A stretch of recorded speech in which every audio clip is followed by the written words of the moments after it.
Chapter 750. Even when the Netherflame army formed a large group, they were often crushed and had to flee in a sorry state. But Little Master could deal with it alone. People really can't compare with each other. Ru Yen, Xia Yi, and the others bid their farewells and leave. Mu Yan is just about to find Di Mingju to denounce him. However, his body was suddenly pressed down by a strong force. Mu Yan staggers and falls on the chair. Then, his hands were firmly pressed on both sides of the armrest. The man's silhouette shrouds her. Di Mingju's unique overbearing breath hits her in the face. Finally, the eyesores are gone. The man's voice is deep and husky, as if he's been suppressing his lust for a long time. Yen Yen, now, no one will disturb us anymore. The man's handsome face was right in front of her, his deep blue eyes filled with her reflection. Mayan's breathing is a little chaotic, and she seems to be able to hear her own rapid heartbeat. She swallowed her saliva and said, You want Xiao Bao to advance to Xiantian consummate in half a year. Aren't you being too hasty? After all, he's still a 5-year-old kid. Di Mingju slightly narrows his eyes, leaning closer to her. Yen Yen, are you doubting Ben Jun's ability? The man's eyes were bottomless, but they were burning with a flickering flame. It was like a wild beast that had found its prey and would devour it at any time. Mu Yan was immediately terrified. How could that be? Jun Shangdaran is #1 in the world. I doubt that no one will doubt you. Oh. She bit down on her pink lips. It's too late. If you say something wrong, you'll be punished. Di Mingju grabs her and flips her over. He sits on the chair and presses Mayan into his arms. Like a wild beast that doesn't know when to stop, he frantically devours all the breath on her body. By the time Mu Yan is released, her whole body is already completely trapped in Di Mingju's embrace. Di Mingju holds her in his arms like he's holding a child, and gently kisses the corner of her slightly red lips. His eyes were still filled with lust. His voice is unbelievably hoarse. Yen Yen, after we arrive at Shuzhen Continent, let's get married, okay? Mu Yan's heart violently thumps, and she subconsciously tries to avoid his gaze. However, Di Mingju grabs her chin, forcing her to look him in the eye. Jun Mayan, do you still want to escape? Even now, you still refuse to face your own heart. Mu Yan's body unconsciously trembles. Her soul seemed to be deeply sucked in by those blue eyes, unable to break free. The man's voice was like a devil's temptation, making her sink little by little. Jun Mayan, don't deceive yourself anymore. You also like me. You already have me in your heart. Mu Yan tightens her hands that hang by her side, and slowly finds her voice. You really don't mind my past. She had always known that this man was superior. But he had never had a woman by his side. Ing Mei and Han Yi both said that before they met him, no woman could get within 3 feet of Jun Shang. No matter how one looked at him, he was a perfect man who could drive all the women in the world crazy. As for her, in both her previous and current lives, she had long since been riddled with holes. She did not betray her innocence. Was she really worthy of this man? Could she really return the same feelings to this man? Chapter 751. He gently pecks the girl's lips, extremely gentle, extremely lingering, pouring out all of his feelings. If you don't marry, Ben Jun will never marry. Yen Yen, do you have the heart to let me live out my life alone, in misery? Jun Yen is still cold and aloof, but it's tainted with a bit of a spoiled grievance. Mayan couldn't help but burst out laughing. Polar Domain's Di Jun's charm is unparalleled. There are as many women in the 3 realms who want to marry you as there are stars in the sky. Di Jun will live out his life alone, in misery.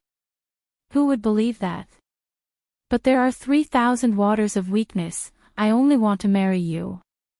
Ming-ju gently grabs her hand and presses it against his chest. Jun Mayan, if you still don't believe me, how about Ben Jun cut out my heart for you to see? The corner of Mayan's mouth twitches, and she can't help but clench her hand into a fist. She heavily punches his chest. Where did you learn to be so glib, to speak such honeyed words? Ingmei actually says that their Jun Shang doesn't know what it means to coax a woman, and asks her to bear the consequences. The result is that, apart from the guy being a bit stubborn at the beginning, his honeyed words become more and more difficult to resist. Jun Shang Darren says, Ben Jun didn't read so many romantic words in vain. What's more, what he's saying is clearly the truth, but it's a pity that his Yen doesn't believe it. Ming-ju. Mayan suddenly raises her voice, interrupting Jun Shang's attempt to explain. He slightly glances to the side, meeting the girl's clear eyes that are as dark as ink. At this moment, there's no longer any languid and seductive disguise on her face, and there's also no attempt to escape. There's only his shadow. Ming-ju is almost intoxicated in those rippling, soul-stirring peach blossom eyes. So much so that he actually didn't hear what was said at the beginning. I admit, I really do. I will consider what you said. I will give you the answer after I ascend to the Shuzhen continent. Ming-ju abruptly comes back to himself, grabbing her waist and pulling her into his arms. You just said, you really do something to me. Mayan blushes. Good words don't say it twice. If you didn't hear it, then forget it. Ming-ju isn't willing to let it go, but he doesn't wait for her to continue questioning. Mu Yan suddenly pushes forward and presses his body against the chair. The girl half knelt on the edge of the chair in a very handsome posture, looking down at the man below her. Let's make this clear first, we have 3 rules. If you get involved with another woman while I'm giving my reply, then our agreement will be nullified. The smile in Ming-ju's eyes seems to overflow. He gently reaches out and presses Mayan into his arms. Can Ben Jun understand that Yen is jealous? Mayan gives him a sideways glance. So what if I'm jealous? Jun Mayan's man can only belong to me. If I have to share him with others, then I'd rather not have him. Ming-ju really loves her flamboyant and confident look. He presses the back of her neck and kisses her again. How could I dare to disobey Madame's orders? He kisses her delicately, gently grinding, and softly whispers, Yen, in this lifetime, there will be no one else in my heart besides you. Mayan stares blankly, then a smile slowly floats on her brows and the corners of her eyes. She reached out her hand and slowly grabbed his shirt, returning the kiss. The years are peaceful, and the feelings are profound. Mayan only reacts after a long time. Chapter 752. Mu Yan looked at Xiaoping's pulse diagnosis record in her hand and was a little worried. Ming-ju pulls her into his arms, and casually asks, What are you looking at? So engrossed. It's just a piece of paper, is it better looking than me? Mu Yan glares at him, then naturally nestles against his chest, saying, Xiaoping, and was injured when he was in his mother's womb, so that his meridians, qi, and even his internal organs are very fragile. This kind of fragility makes it impossible for him to bear the efficacy of elixirs, so he can only use drafts. Mu Yan found a prescription in the Encyclopedia of Supreme Drafts, and the applicable medical cases were similar to Xiaoping's. One of the medicinal ingredients required a spirit herb. It's not that Mayan doesn't have this kind of elixir, but once she uses it, Xiaoping's body simply can't bear it. Ming-ju glances at her, and casually picks up a pen to write down the name of a medicinal herb on a piece of paper. What if we replace this elixir with this? Mayan stares blankly at the draft that Ming-ju wrote. After a few breaths, she suddenly came to her senses. That's right.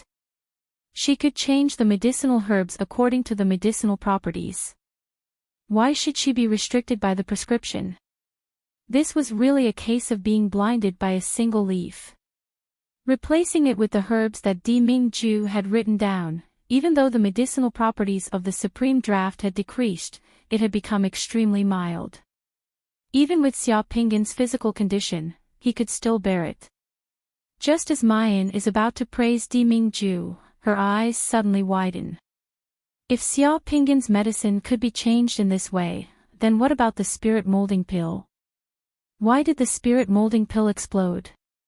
This was because there was a spirit herb that had a very high requirement for the purity of its spirit qi in the fusion process.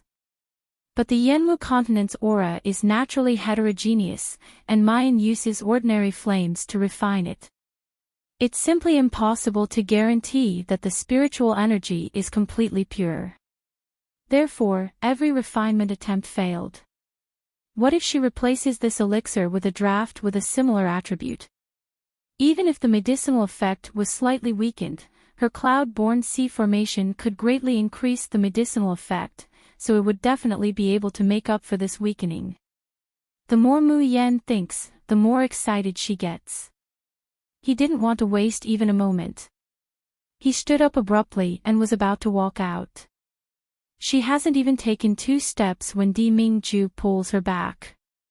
The man pulls her very close to him, his expression unkind. Yen Yen, are you burning the bridge after crossing the river?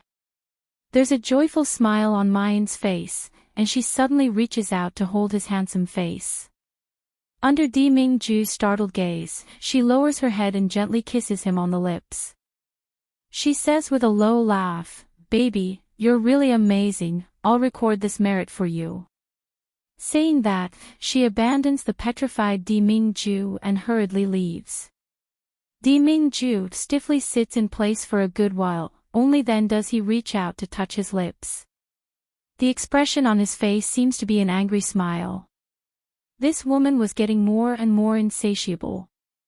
They actually dared to take liberties with him. She even called him darling. This monarch is the dignified lord of Polar Domain, who allowed her to call me that. Di Mingju's ears redden, and it's a long time before he finally gets up and walks outside. His face is taut, but from time to time, he can't stop the corners of his mouth from curling up. After getting married, he must properly control this little woman, otherwise, wouldn't she overturn the heavens? If Ying Mei were to hear his lord's thoughts at this time, he would definitely roll his eyes. Even if Miss June wanted to overturn the heavens, it would still be because of you, Master, spoiling her. Chapter 753. After Mayan refines the draft to repair his meridians and Qi Si, Xia Pinggan's condition quickly improves. In just a short 7 days, he had already recovered his cultivation, and that very night, he broke through the bottleneck and advanced to the mystic stage. Xia Yi is simply crying tears of joy. He kowtows to Mu Yan again and again, and gives almost half of Xia An's Ghost City's assets to Mu Yan. Only then does he bid farewell and leave. Before leaving, Xia Pinggan really wanted to see his little brother, who was as pretty as a doll. However, Xiaobao stayed in the back mountain of Netherflame Valley and did not come out. Xia Pinggan retracted his gaze regretfully and could not help but look at Xia Yi. "Father, can I stay in Hellflame Valley? Why does Ping want to stay here? Fairy sister and little brother are both so beautiful and so powerful. I like them and want to see them all the time. Besides, I feel very comfortable and happy here." Even when he hadn't recovered from his illness, when he was weak and incompetent, no one here would laugh at him. Instead, everyone comforted him and made him happy. He really liked this place. Xia Yi smiled and rubbed Xia Pinggan's head. He said in a gentle voice, If you want to stay here, you still have to work hard. Because this place only accepts experts. As for the little young master and Miss June, they will only leave stronger experts by their side." Xia Pinggan's eyes lit up. Ping will definitely work hard to become the strongest. He turned around and looked at the valley that was gradually shrouded in thick fog. He swore to himself. One day, he would become stronger and become a part of this place. 10 days later, Ru Yan held Xia Yi's letter and smiled at Haitang beside her. Xia Darren said that Ping and is determined to join the Ink camp, and has always been at the little master's side. Now he's desperately cultivating every day, and his cultivation is advancing by leaps and bounds. Haitang couldn't help but laugh. Everyone in the Nether Flame army quite liked this somewhat silly but abnormally honest and steady little boy. But as she smiled, her smile faded. Who wouldn't want to stay by Miss and little Gongzi's side? But Haitang did not continue, but Ru Yan knew what she wanted to say. But what rights did they have to stay by the side of young Miss and little master? The young Miss's cultivation had already reached the consummate level of the Xiantian realm, and she had even successfully molded her spiritual root. As long as she was willing, with just a thought, she could temper her body and soul, trigger the lightning tribulation, and ascend to the cultivation land. As for the young master, the Empyrean Emperor had said that he would be able to reach the peak of the Xiantian realm in half a year at most. At that time, the Miss and the Little Master will leave Yanwu continent. As for them, how they wanted to follow Miss and Little Master to roam the world. However, their cultivation was only at the heaven realm. Even if they worked hard to reach the innate realm, how many years would it take before they could refine their bodies and souls? This thought flashed through the minds of everyone in the Nether Flame army. There was reluctance, unwillingness, yearning, and expectation. However, no one dared to say it. No one dared to mention a single word. Because their lives were bestowed upon them by the young Miss, and their current glory was bestowed upon them by the young Mississippi. They hoped that Miss and Little Master could spread their wings and soar high, and would not be hindered by anyone or anything. Especially them. Ru Yan gently exhaled and forced a smile. In fact, we are already very lucky to be able to stay by Miss and Little Master's side for so long, Feng Haitang was about to reply. Chapter 754. Both of them turned their heads and saw the person standing at the door. They were stunned. Miss. That's right, the person standing outside is Mayan. However, it was different from her usual languid and calm demeanor. At this moment, she looked exhausted, and there were dark circles under her eyes, as if she hadn't slept for several days. Miss, your complexion. Feng Haitang said worriedly. But he was immediately interrupted by Mu Yen. She took out a storage ring and placed it on the table. Her voice was slightly hoarse as she said, "There are 200 spirit molding pills in here. Divide them into 4 portions. Choose 50 elites from each camp with higher cultivation and let them consume them. I want to see the effects." Spirit molding pill, what is that? Ru Yan angrily took out a porcelain bottle from her storage ring.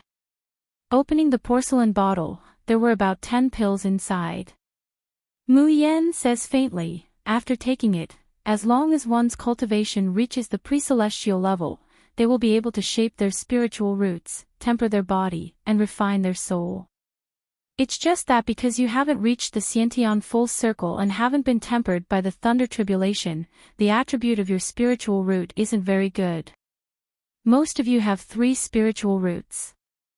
I'll think of a way to solve this problem for you when we get to the cultivation continent.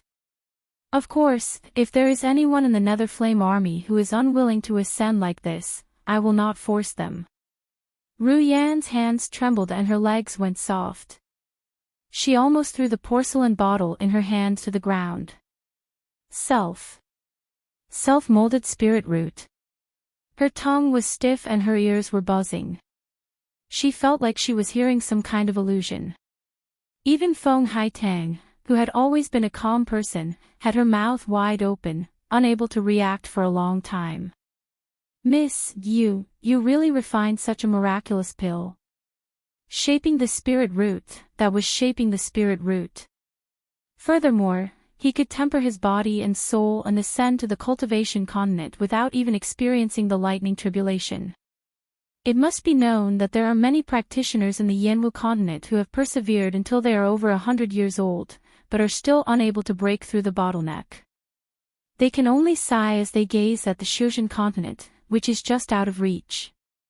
If the elders of the Tiandao sect had this spirit-molding pill, why would they need to go crazy and raise a pill embryo? After a long while, Ru Yen said in a sharp voice, "Miss, do you know what you have given us? It's not just a mere elixir, but something that will completely change the structure of the Yanwu continent." Furthermore, the young miss had given him 200 pills in one go. 200 pills, and she said it was a trial. What did that mean?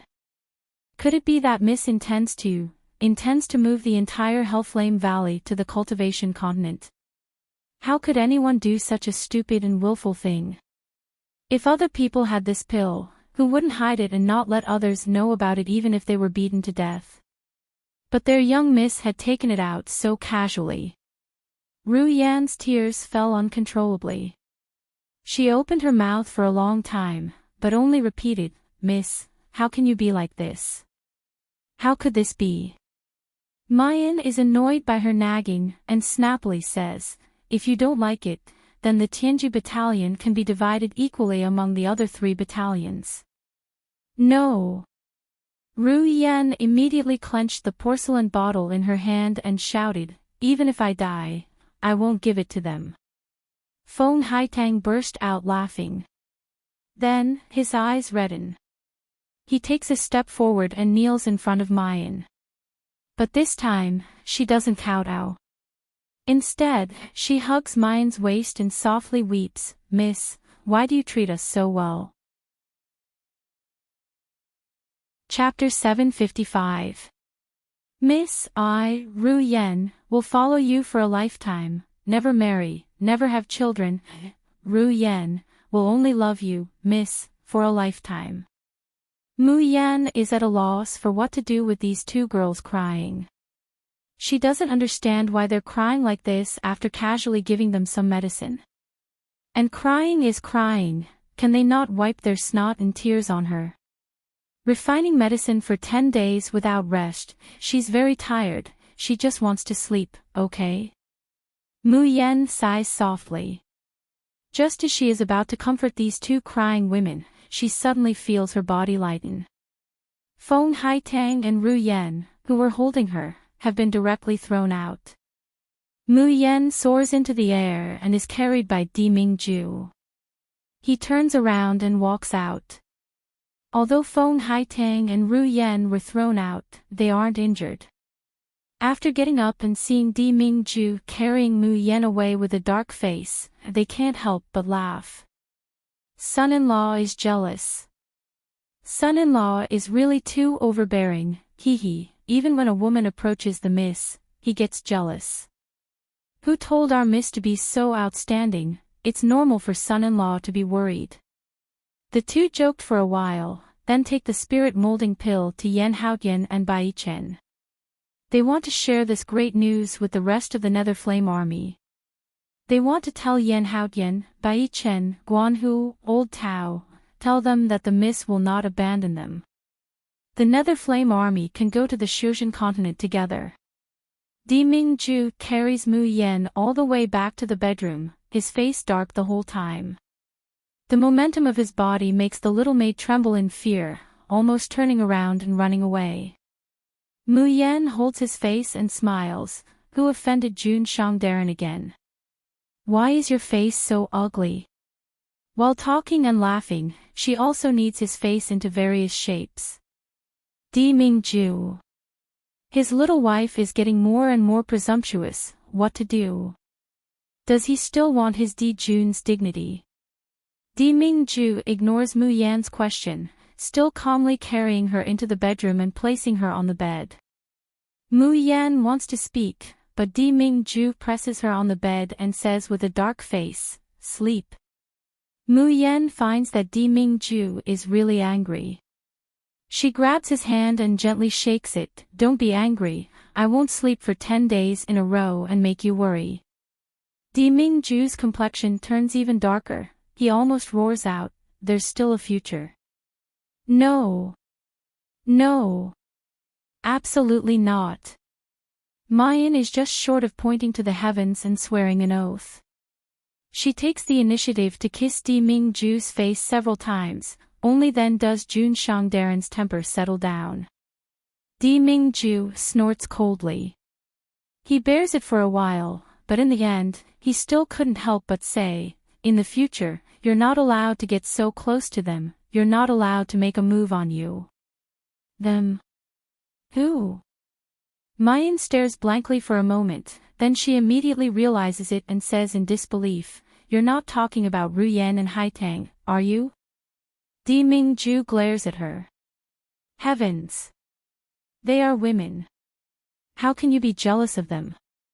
Di Mingju grits his teeth, no matter if it's a man or a woman. It's fine if these two women don't let go of his Mayan. He even said that they would never be separated, that he would never marry or have children, and that he would only love Mississippi. Did she think that he, Jun Mayan's husband, was fake? Mu Yan looks at Di Mingju's childish face in a fit of pique, and she can't help but laugh out loud, rolling on the bed as she laughs.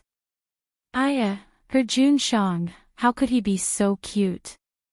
Right at this moment, a commotion suddenly sounded from afar. Chapter 756. We will follow Miss and Little Master for a lifetime. As a result, Jun Shang's face darkens even more. Mayan grabs the man's wide palm, gently pasting it on her face, and slowly falls into dreamland. For the first time, her dream no longer has the bloody and dark past, only warmth and sweetness. For the first time, she is full of longing and expectation for the future, for that mysterious continent. There, will she stay with this man by her side, with complete sincerity, never to be separated? Past life, present life, the Shuzhen continent and the bright future, for the first time, she is so close, so close. Shuzhen continent's western regions, Yunguang sect. Jian Feng and Gong Qinchua kneel on the ground, their bodies tense. The atmosphere in the entire hall is somewhat solemn. Finally, an old man sitting at the head says in a somewhat high voice, "You said that you found an immortal spirit body in the Yanwu continent. Is this true?" "It's absolutely true." Jian Feng quickly says, "On that day, this disciple stayed in the Yanwu continent without permission. I knew that I had wronged the sect, and I didn't have the face-to-face master, so I didn't dare to come back. But this time, this disciple suddenly received the news of an immortal spirit body, and felt that I should report it to master no matter what, so I rushed back from the Yanwu continent. I asked master to punish this disciple for being unfilial." The old man doesn't get angry when he hears that, instead he says excitedly, "Quickly get up. Quickly get up. If the news you brought is true, Feng He, not only are you not guilty, you are also a great hero of our Yunguang sect." The elders and disciples of the Yunguang sect, standing on both sides, all show an excited expression. Their Yunguang sect, in the entire Shuzhen continent, is a third-rate sect that can't be ranked. Even the cultivation of the sect leader, Wu Qishan, isn't much. But if he can obtain an immortal spirit body, then it's completely different. As long as he can refine the immortal spirit body into an elixir, Wu Qishan believes that he can definitely lead the Yunguang sect to a brighter future. Jian Feng stands up, and at the same time pulls Gong Qinchua behind him. "Master, this is Gong Qinchua, this disciple's." Wu Qishan contemptuously looks at Gong Qinchua, and casually says, "You found a furnace in the lower realm? This aptitude really isn't much, but forget it, it's just a furnace, master won't blame you." "Master, Qinchua isn't." Jian Feng wanted to explain. But Wu Qishan simply doesn't give him the chance. His eyes brighten as he says, "Everyone, go and get ready at once. We have to go to the Yanwu continent as soon as possible and seize the immortal physique, lest a long night brings many dreams." "Yes. Sect leader. Everyone retreated from the hall, and when they passed by Jian Feng, they would show him a gratified and kind smile. However, he turned a blind eye to Gong Qinxue, who was behind her, and even despised her. Gong Qinxue's hands were tightly clenched into fists as she gritted her teeth. The anger and humiliation in her heart almost made her unable to restrain herself from twisting her face. But at this time, a young girl ran to Jian Feng's side, grabbed his hand, and said coquettishly, "Senior brother, why didn't you come back for so long? Why did you come back with such an unpresentable furnace?" Saying that, she looks at Gong Qinxue with disdain. This kind of trash, in the Shuzhen continent, doesn't even have the qualifications to be a furnace. But it's also true, Yinwu continent is a broken place full of mortals. How could there be any decent people coming out? Chapter 757. Slap. A ruthless slap landed on Gong Qinxue's face, causing her cheek to swell up and blood to overflow from the corner of her mouth. But the young girl still hasn't vented her anger. She rushes over and ruthlessly kicks her stomach twice. "Who do you think you are? A lowly and broken furnace dares to talk to this lady like this. Believe it or not, this lady will kill you right now." Miling, stop. Jian Feng hurriedly stops the young girl. "Don't hit her, Qinxue is immortal. If you hit her like this, she will die."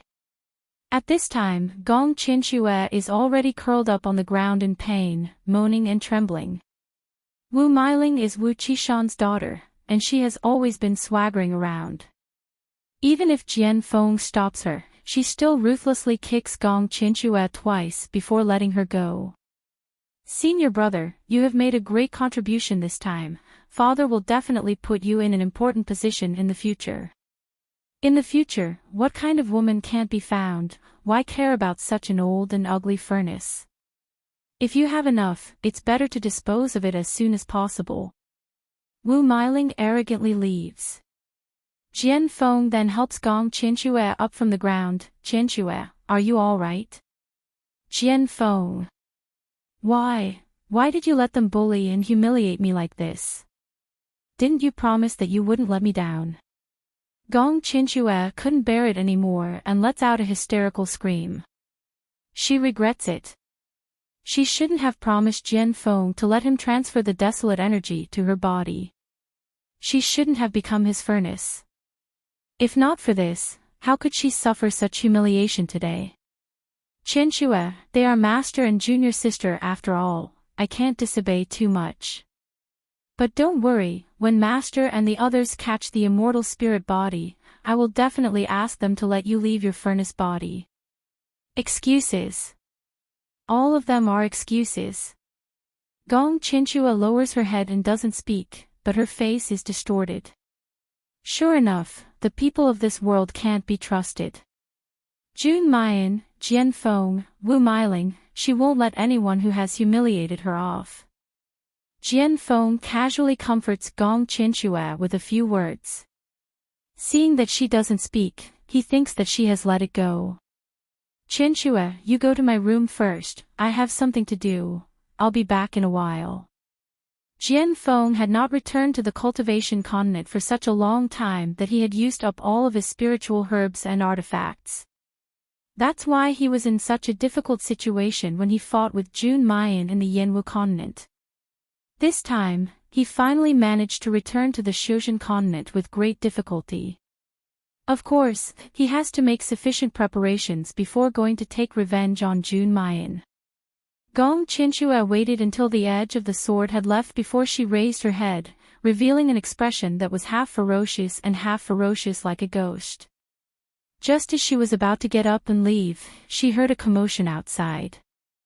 "It's the Flowing Moon Gate. The elders of the Flowing Moon sect are here."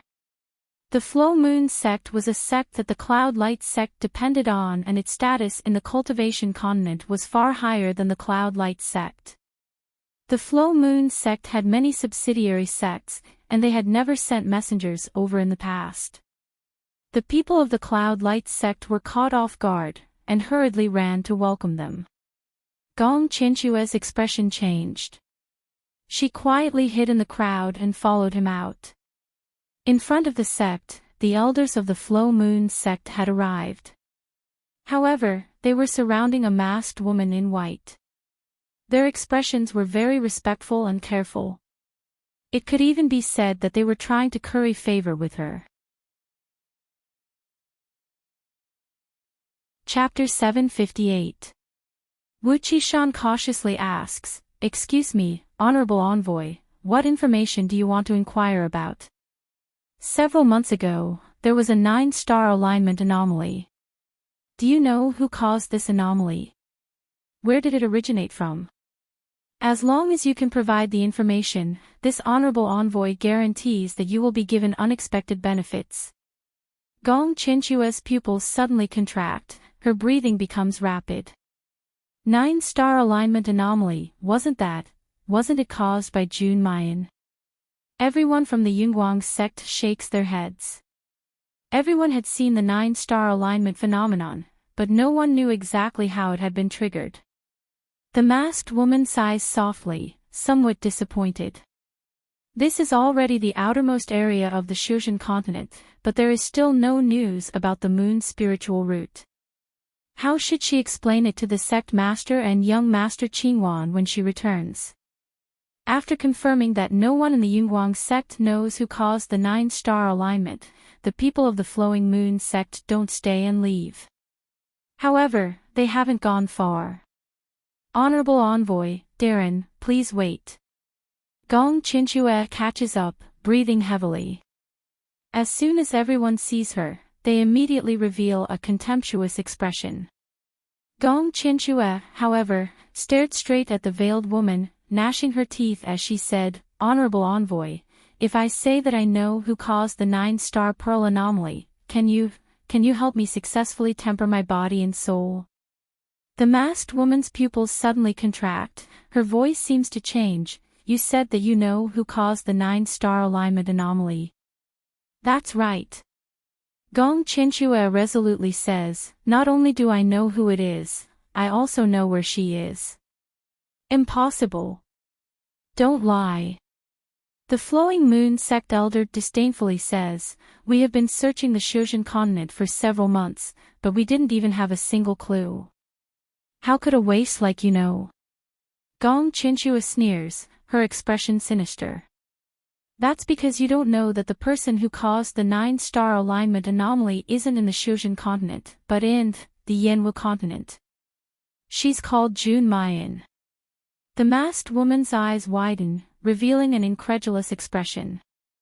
The people of the Flowing Moon sect are also shocked. Immediately, the masked woman restrains her expression, frowning. "Impossible, the Yanwu continent has no spiritual energy. How could the spirit creation be successful? Are you deceiving this Honorable Envoy?" "No, how would I dare to deceive you?" Gong Qinshuo anxiously says, "Honorable Envoy, please believe me, I was brought here from the Yanwu continent by the people of the Yunguang sect. Down there, I've interacted with that woman countless times. She plays a zither, and her strength increases by leaps and bounds in a short period of time. She was there when the phenomenon occurred. I guarantee that it was definitely her. It was caused by Jun Mayan." "Playing the zither?" the masked woman murmured, her expression becoming more serious. Could it be that the descendants of the Shin musicians have really appeared in the Yanwu continent? So, even if they turned the entire cultivation continent upside down, they still couldn't find him. However, going to the Yanwu continent to find someone is easier said than done. This was especially true for people like them who had been living in the Shushan continent for a long time and had been contaminated with divine power. If he rashly goes to the Yanwu continent, his body will be contaminated with the air of desolation, and his cultivation might even regress. But what if that Jun Mayan is really the person the young master is looking for? Chapter 759. She fishes out a blood-red porcelain bottle, handing it over to Gong Qinshuo. "The thing in this bottle is called Yin Yang Evil Qi. When it comes into contact with fire, it will become the strongest poison in the world, and it will automatically seek to invade the purest spiritual body. Once she was afflicted with yin-yang baleful qi, she could only be relieved by copulating with a man. Go to the Yenwu continent and burn this yin-yang sha around Mayan. If the yin-yang sha invades Mayan's body, it proves that she is indeed the one who caused the 9 stars and moon phenomenon. At that time, this envoy will naturally follow the yin-yang sha's trail to find her. If the yin-yang baleful qi didn't invade her body, it proves that what you said is a lie. At that time, the yin-yang baleful qi will bite back at you, and your face will be completely devoured. Hearing the masked woman's words, Gong Qinchue's hand trembled, but then she revealed a sinister smile. Esteemed envoy, don't worry, I will definitely not fail you. The veiled woman tossed out another bottle of pills. Take these pills. They can temporarily keep your cultivation level at the first stage of body refinement. As long as you can complete this task successfully, you will definitely receive many benefits. When Gong Qinchue took the pill, she almost cried tears of joy. It actually allowed her cultivation to instantly reach the first rank of the body refinement realm. This time, she had indeed gambled correctly. June Mayan, this time, your time of death has really come. As for me, I will step on your and your son's corpses to ascend and become an immortal. The veiled woman looked at Gong Qinchue's departing figure and sneered, revealing a look of disgust and disdain. Yin-yang sha was a treasure ranked 6th in Tian-yi Men's 10 Great Mysterious Poisons. How could it be as simple as she had said? Those who were afflicted with the yin-yang evil qi could indeed be detoxified as long as they had intercourse with the opposite sex. However, the opposite sex had to be someone with divine power. If she had intercourse with an ordinary man, that woman called June Mayan would indeed be able to linger on while at death's door. However, it would suck the man's vitality dry, and there would be no relief. She could only be like a beast in heat, constantly yearning to seduce men. Isn't the young sect master afraid that the girl with the moon's spiritual root will become the monarch's fiancée? Ha! At that time, would the god monarch still be interested in a flirtatious and shameless woman? As for the young sect master, as long as she loses her reputation, it will be enough for him to seize her moon's spiritual root and Shin musician-related inheritance. As for that Gong Qinchue, the masked woman didn't tell her that the moment she released the yin-yang baleful qi, she would begin to receive the yin-yang baleful qi's backlash. Her ending would only be more miserable than June Mayan's. The veiled woman smiled faintly and said to the people of Flow Moon sect behind her, I'm going back to the cultivation continent to report this news to young sect master. You can go back by yourselves. Farewell, honorable envoy. The masked woman's figure slowly vanished, and the storm she stirred was about to stir up in the 3 realms. 2 months later, Xiaobao's cultivation reached high-level Xiantian realm. The people of the Hellflame Valley were already numb from the shock. They all expressed that this was normal and there was nothing to be alarmed about. Flip's table. How could he not be surprised? That was a mere 3 months. In just 3 months, he had advanced from peak heaven realm to upper Xiantian realm. That was a 5-year-old child yet he was already a high-level Xiantian realm expert. Mu Yan looks at the baby nestled in her arms, and her heart aches terribly.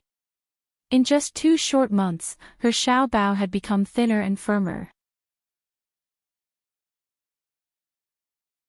Chapter 760.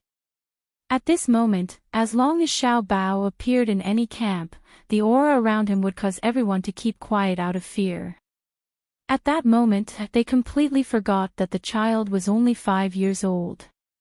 In their eyes, Xiao Bao was a king that looked down upon the world, and he was the master that they were willing to serve and serve loyally. This made Mu Yan feel somewhat helpless. Because compared to her, the people of the Nether Fire Army are obviously more afraid of Di Mingju and Xiao Bao. Instead, they are getting closer to her day by day. Could it be that she had not tormented these people enough recently? So much so that they felt that they were very approachable? Oh, in the past 2 days, she had come up with some new ways to play, floating like a dream, and realm of stars. He might as well try it out on this group of fellows. Under the scorching sun, everyone from the Netherflame Valley shivered, feeling that something terrible was about to happen. Enchanting, Xiaobao wants to take the fat rabbit out of the valley for a day tomorrow, is that okay? Xiaobao raises his head and looks at Mu Yan with his big watery eyes. No matter how intimidating he was on the outside, in front of Mu Yan, Xiaobao would always be that lovable, calm, and precocious little boy who was infinitely attached to his mother. Mu Yan gently pinches his cheeks. All right, where does Xiaobao want to go? Mother will go with you. A conflicted look appeared on Xiaobao's face. I really want to go out with Enchanting. Enchanting has been forcibly occupied by that lecher for a long time. However, he couldn't do it this time.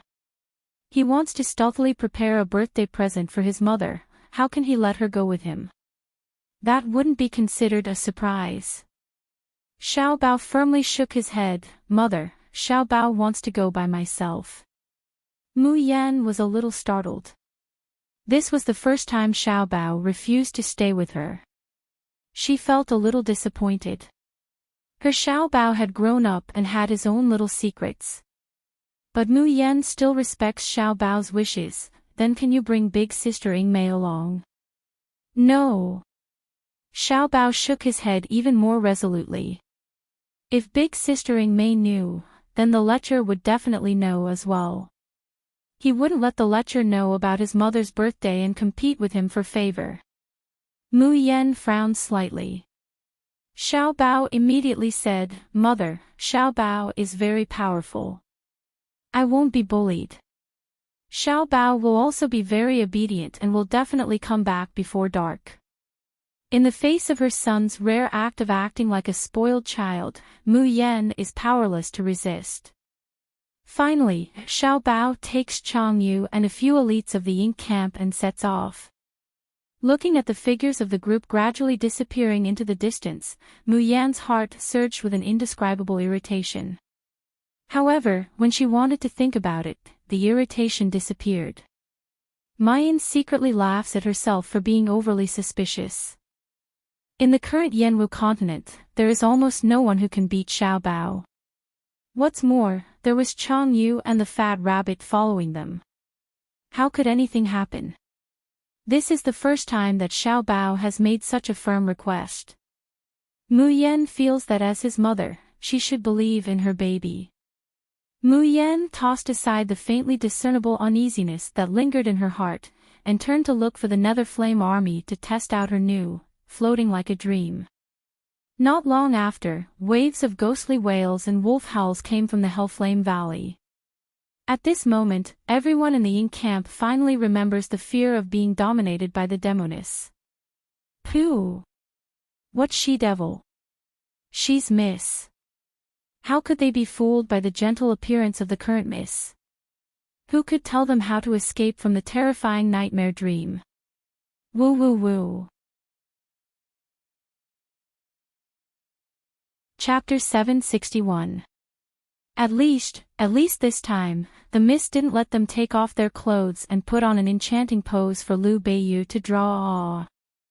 Guan, who doesn't know that if it weren't for a certain narrow-minded man, Mayan would really want to unlock several new painting poses.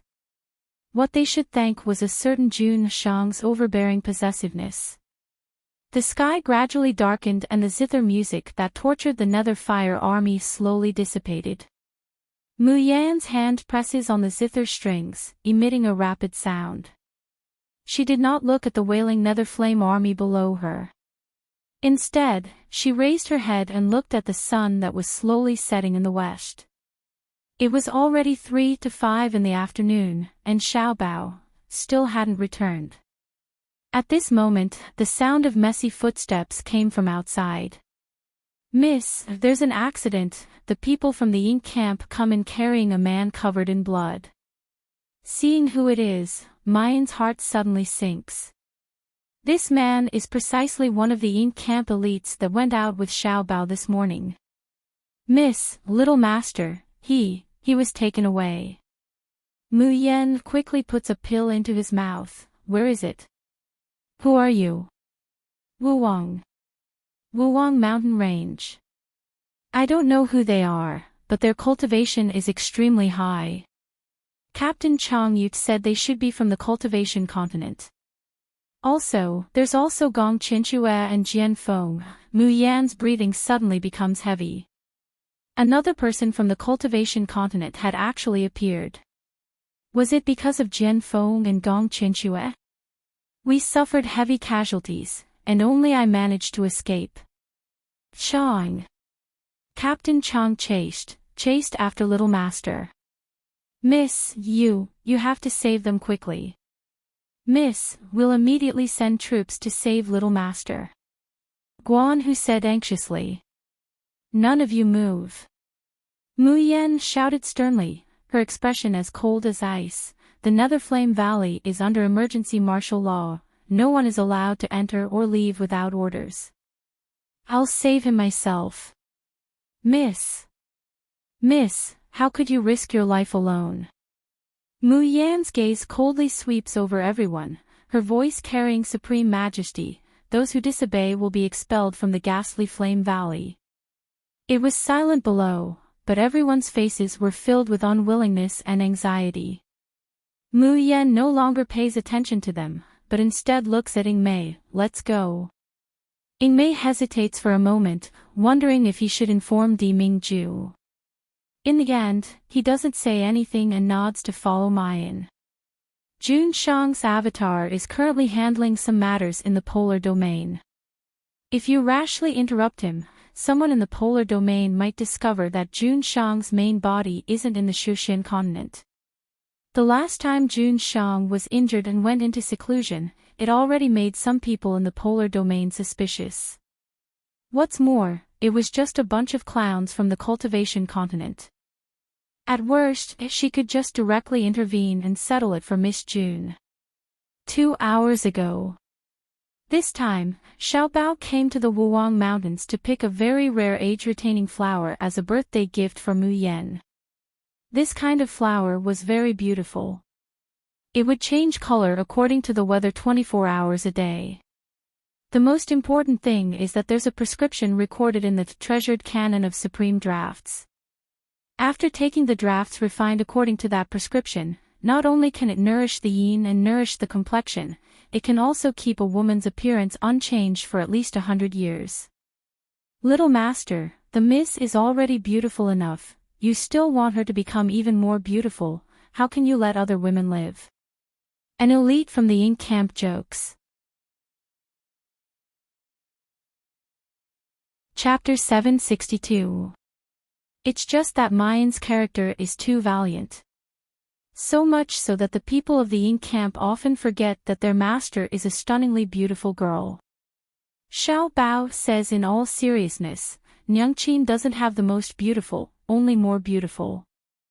Nyangqin doesn't compare with other women. There's no one in the world that can compare with his mother. Women don't have them, and men even less. The people of the Ink Camp laugh in unison. Although they know that the Miss is invincible in the world, the Little Master's Oedipus attribute is really obvious. No wonder the Little Master and son-in-law are always at daggers drawn when they see each other, wishing that they could kick the other away from the Mississippi. Only Chong Yu is absent-minded. In his mind, it's like the image of a young girl plucking the strings of a zither, the indolent and beautiful countenance with a light smile. Miss June Mayan, that's right. Is there a woman more beautiful than her in the world? At least in his heart, there isn't. In his heart, she's like a goddess from the ninth heaven, an existence that can only be watched from afar, one that cannot be coveted. At least he can still accompany the Miss, watching her from afar, watching over her. His vacant gaze carries a trace of bitterness and admiration as it sweeps through the wilderness. Suddenly, a gorgeous light streaks through his eyes. Chang Yu composes himself, and walks towards the direction of the light. Soon, a flower hidden in the grass appears before his eyes. The flower is very small, but it's extremely beautiful. Its branches and leaves gently sway in the breeze, sprinkling a moving luster. The splendor of that moment just now was because it had changed from one color to another. The everlasting beauty flower, found. Chang Yu turns his head, just as he's about to call Xiao Bao. But he sees that on the other side of the mountain, a white-haired old man and a charming but flustered young girl are walking in Xiao Bao's direction. This little Gongzi, my grandfather and I were separated from the guards at home. Now we're hungry and thirsty, could you please give us something to eat? The charming young girl looks at Xiao Bao expectantly. Her slightly pale complexion and chapped lips show that she's really thirsty. The young girl even lightly licks her lips with the tip of her pink tongue. She turns her gaze towards the people of the ink camp, looking indescribably delicate and charming. And the old man she's supporting is also panting, looking like he'll faint at any moment. Any man who sees such a pair of grandfather and grandson would be unable to help but feel pity. Let alone a 4 or 5-year-old naive child. Xiao Bao glanced at them with his deep blue eyes and said in a childish voice, "Come here." The girl was overjoyed, and a smug and contemptuous look flashed across her eyes. However, he pretended to be grateful as he supported the old man and walked towards Xiao Bao while saying, "Thank you, little young master. Thank you, little young master." However, in the next moment, the childish yet cold voice interrupted her. "Kill." It's only one word, but everyone in the ink camp, including Chang Yu who's not too far away, simultaneously moves. At the same time, Xiao Bao also made a move.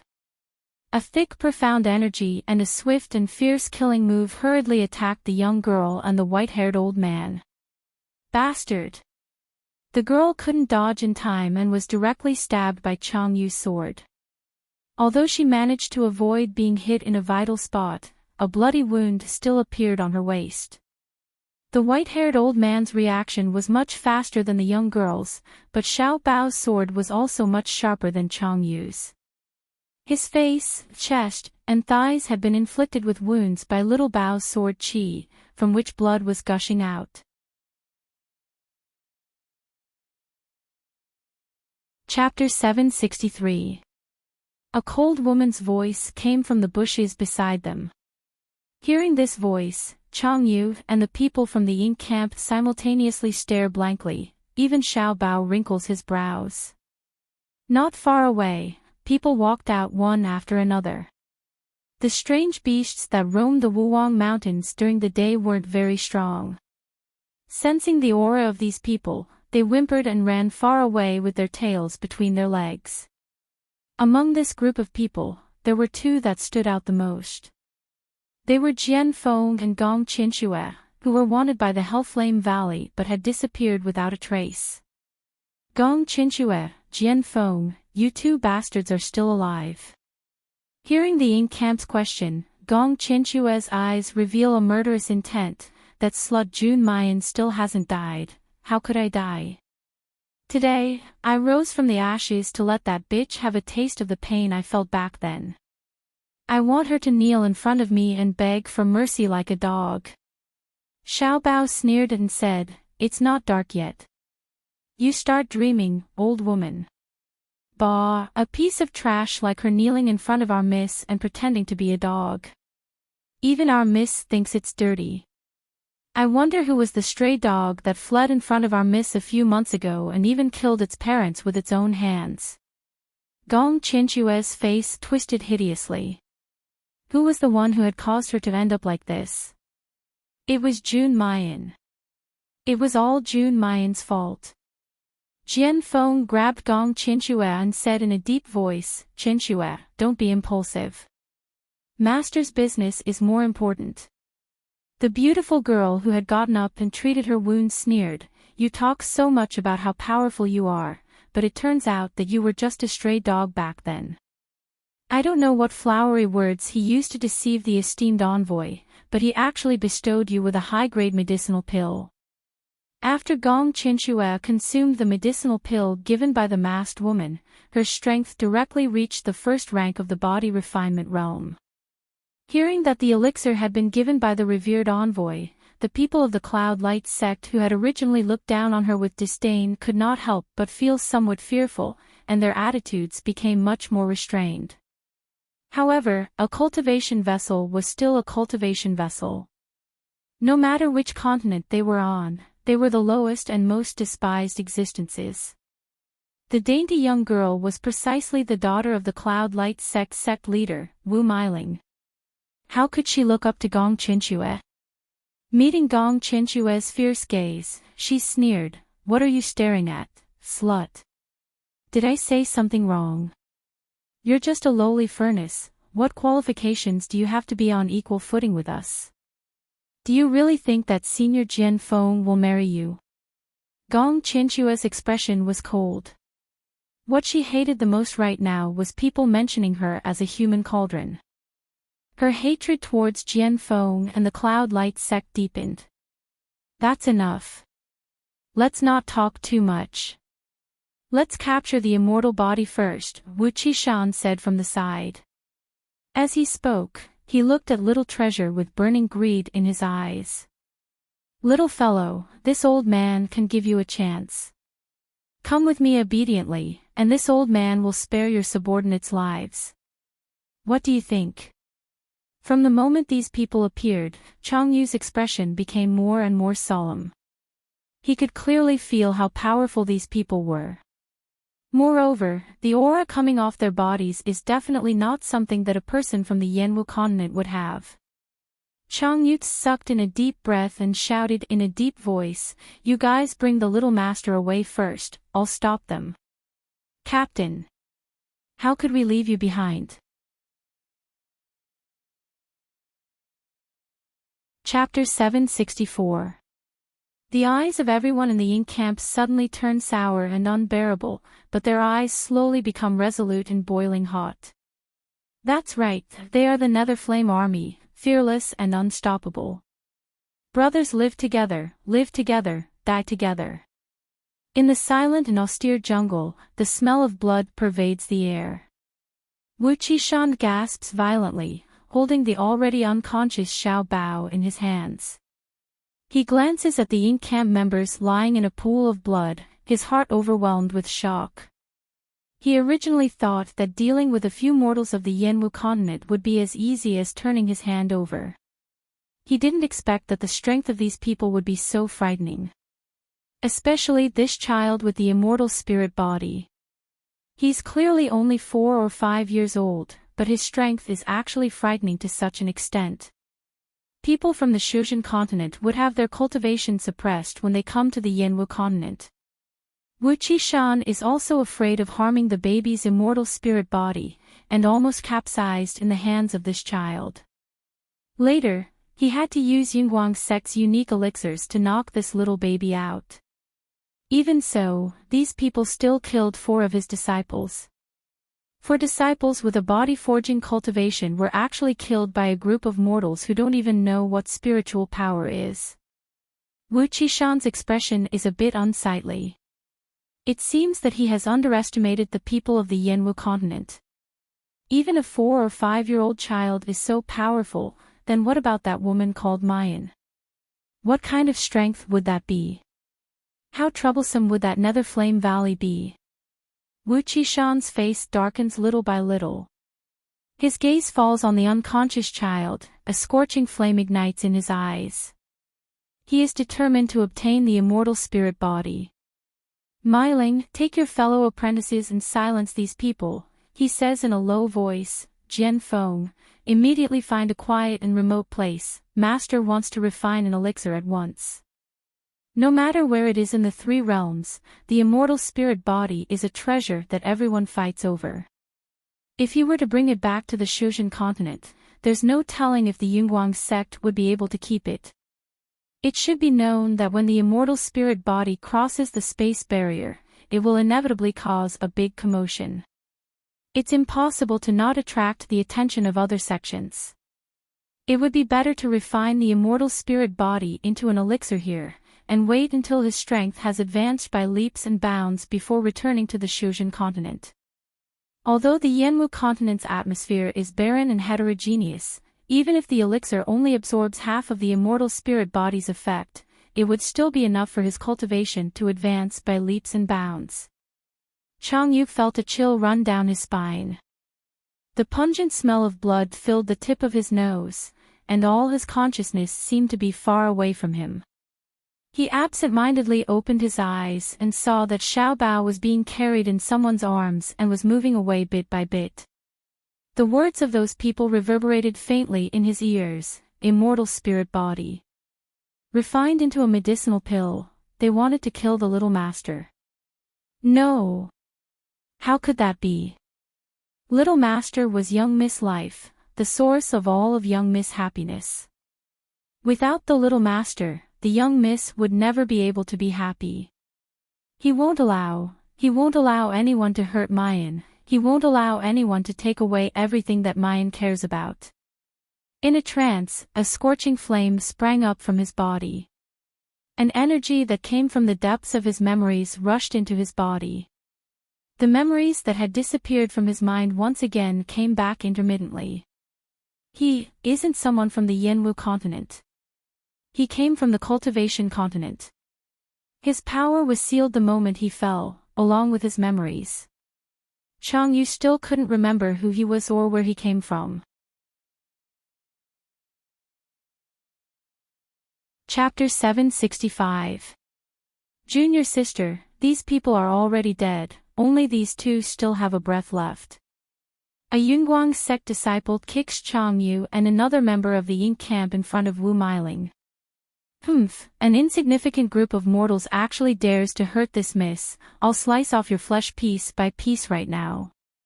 I'd like to see if your bones are really that hard, I'll wait for you to beg for mercy from this miss like dogs. Wu Meiling smiles sinisterly, her charming face full of resentment. She pulls up that semi-conscious member of the Ying camp, sneering, if you obediently beg for mercy right now, this miss can still give you a quick death. Paw. Kill me, cut me up, want me, to beg for mercy, dream on. That person opens his eyes with difficulty, spitting a mouthful of bloody foam on her face. His eyes are filled with disdain as he faces death calmly. Wu Meiling is thoroughly enraged, raising her hand to cut off his tongue. But at this moment, she hears the terrified shouts of her fellow apprentices, "Junior sister, be careful." Before Wu Meiling could react to what's happening, she feels a searing pain in her abdomen. A fist burning with flames directly pierces through her abdomen. Wu Meiling dumbly lowers her head to look at her abdomen, her body violently twitches, then she unwillingly falls down. Just who are you? Everyone from the Yunguang sect looks at Changyu in shock. He's covered in blood, his face pale, his body on the verge of collapse, but that hand that has pierced through Wu Meiling's abdomen is burning with a blazing flame. When Wu Meiling's blood and internal organs come into contact with those flames, they're directly burned to ashes. Changyu's calm and unwavering eyes sweep over the remaining Yunguang sect disciples, his killing intent suddenly erupting. After a short quarter of an hour, the disciples of the Yunguang sect who stayed behind to silence the witnesses all fall to the ground, dying with remaining grievances. Each person has a large hole burned through by the flames. Looking through that hole, one can see the internal organs that have long been scorched inside. All the corpses have faces of disbelief and horror. They don't even understand why they died. How could they so easily die in the hands of a mortal from the Yanwu continent? And Changyu is clearly just a mortal from the Yanwu continent. How could he release that kind of flame?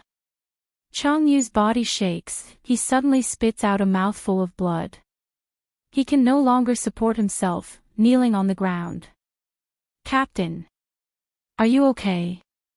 Changyu looks towards the Ying camp member who was just threatened by Wu Meiling, and says in a hoarse voice, You go back to Hellflame Valley and inform Miss, Captain, what about you?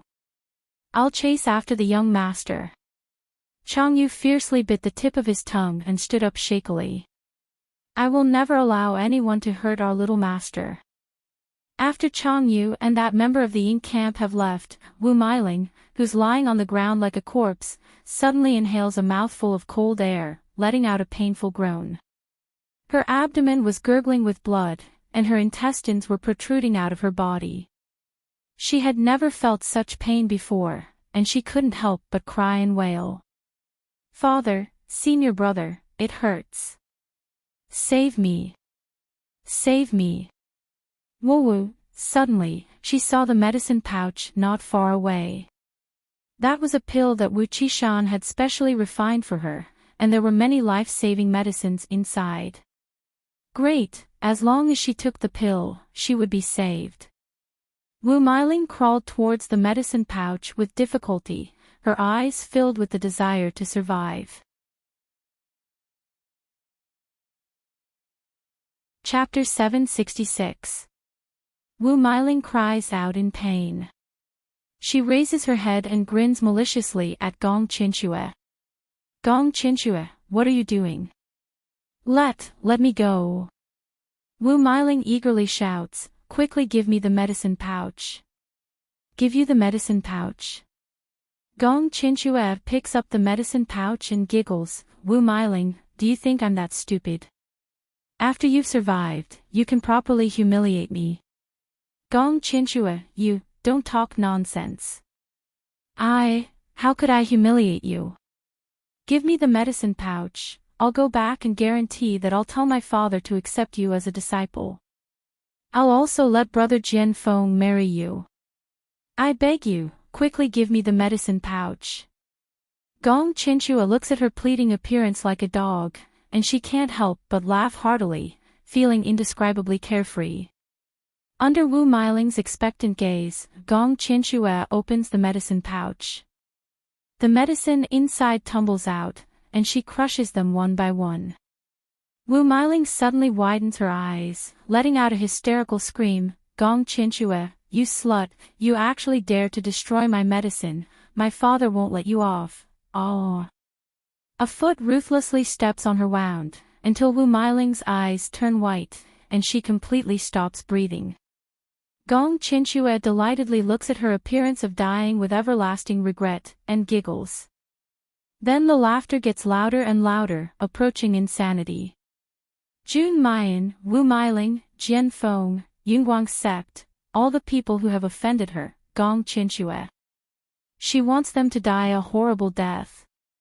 Gong Qinxue looks in the direction of the departing members of the ink camp. Of course, she knows that they're going to inform Jun Mayan.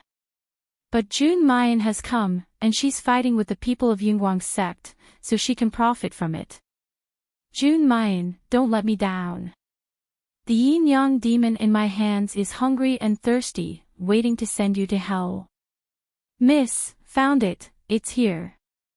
Following the voice, Mayan sees a ground full of corpses. Among them are the elites of the ink camp, and there are also several strangers. Mayan looks at the corpses of the ink camp members, and the light in her peach blossom eyes is slowly replaced by a bone-piercing chill. She stretches out her hand and gently brushes the air, collecting the corpses of everyone from the ink camp into her space. Miss, there are still remnants of spiritual energy in these people's dantians. They are indeed people from the cultivation world. Ingmei casually kicked the already dead Wu Meiling and said indifferently. Mu Yan's expression becomes even colder, and the corners of her mouth slowly curve into a succubus-like smile. I don't care which corner they came from. Anyone who dared to touch her people or abduct her Xiaobao would be killed without mercy.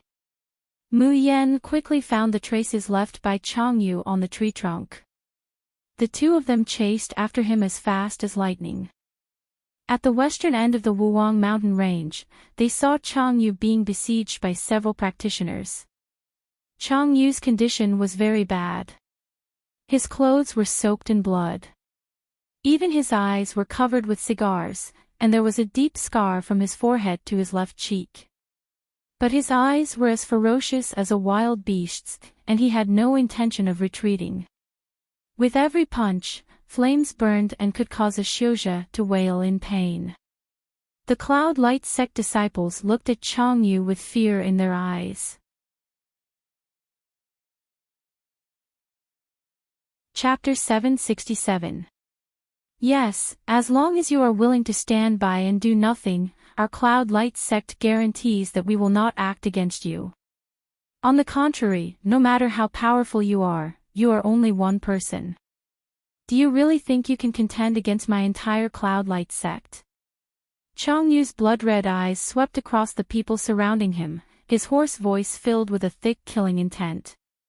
Return the little master to me, otherwise, I will flatten the entire Cloud Light sect. What a joke, you want to destroy my Cloud Light sect. Stop joking around. Everyone, let's attack together. This guy is already an arrow at the end of its flight, let's kill him together. The people of the Cloud Light sect shouted, their swords flashing, attacking together. Changyu clenched his fists, and the flames on his fists soared into the sky. Ah! Screams of agony could be heard from the mouths of the Cloud Light sect disciples. The fire in Changyu's hand was like the Grim Reaper's scythe. As long as it was lightly touched, it would burn into the bones, causing unbearable pain. The disciples of the Cloud Light sect were all shocked. Just who was this man? Why was his spiritual fire so powerful? On the cultivation continent, there should only be that sect that could cultivate the spiritual fire to such a superb level. But how could a cultivator from that sect end up in such a desolate place like the Yenwu continent? Who was this man? Just as the Cloud Light sect disciples were panicking, suddenly, Changyu punched out again, but the flames burned for a while, before suddenly being extinguished. The Cloud Light sect disciples were instantly overjoyed. His spiritual chi has been used up. Quick, everyone attack together. Ha ha ha, this time, you're dead for sure. In Yenwu continent, it is extremely difficult to gather spiritual chi. Therefore, once the spiritual energy was exhausted, it was almost impossible to replenish it in a short period of time. Without spiritual chi, without that terrifying spiritual fire, what was there to be afraid of? The auras of the disciples of the Cloud Light sect surged, and one of them flew high into the air, the long sword in his hand chopping down fiercely towards Changyu. However, his body was still in mid-air when he heard the melodious sound of a zither. Before he could react, he felt a sharp pain in his body. Bang bang bang. Countless bloody holes appeared on his body and blood spurted out. That person fell straight down from the sky.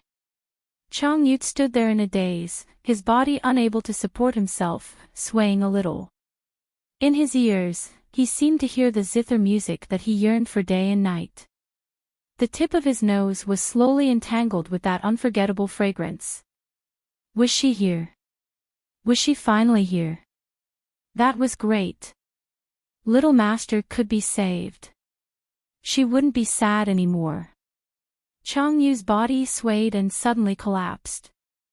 Changyu. The familiar voice that he had been anticipating for a long time rang in his ears. Changyu, how are you? When the pill was stuffed into his mouth, Changyu felt the vitality that had disappeared return bit by bit. Even his dried-up dantian was slowly surging with spiritual energy. With difficulty, Changyu opened his blood-blurred eyes and said in a hoarse voice, "Miss, don't worry about me. The little master was taken to the west side of the Wuang mountain range. You must save the little master. He is a selfish man. He was not so noble and loyal. He was concerned about his little master and worried about his little master's safety. But what he was more afraid of, and what he couldn't bear to see, was that the girl in front of him would be sad. He also knew that the little master was her everything, an existence that she viewed as important as her own life. So, even if he had to die, he had to help her protect little master's life. Chapter 768. Before he fainted, he heard the girl's voice, which was as clear as the sounds of nature, but as cold as Azura's. "Don't worry, I'll save Xiao Bao, and I'll let them know the consequences of touching my June Mayan's people." After making sure that Changyu is completely unconscious, Mayan lets Ying Mei take him to a safe place. Following that, she raised her head to look at the remaining Cloud Light sect disciples, the corners of her mouth slowly curling into a coquettish and bloodthirsty smile. "Speak, who are you people, and where have you taken my son? If you tell me clearly, I might let you die a quick death." The disciples of the Cloud Light sect looked at each other, then said angrily, "A mere mortal dares to boast so shamelessly." Now that the mysterious cultivator had died, just based on this little mortal girl, she wanted to contend against the great Cloud Light sect. What a joke! The disciples of the Cloud Light sect roared angrily, their swords dancing wildly. However, they soon found out who the joke was. A ruined temple outside the Wuwang Mountains. In front of a huge cauldron, Wu Qishan was muttering something to it. A moment later, a ball of flame suddenly sprang up in the cauldron, and the air in the dilapidated temple instantly became hot and heavy. Sect leader is really too amazing. To be able to ignite the Dan fire in such a short time in this barren Yanwu continent. The sect leader's alchemy level is already one of the best in the northern region of the ancient green world. As long as he takes the pill refined from the immortal spirit body, his cultivation will advance by leaps and bounds. At that time, who in the northern region will be a match for our Cloud Light sect?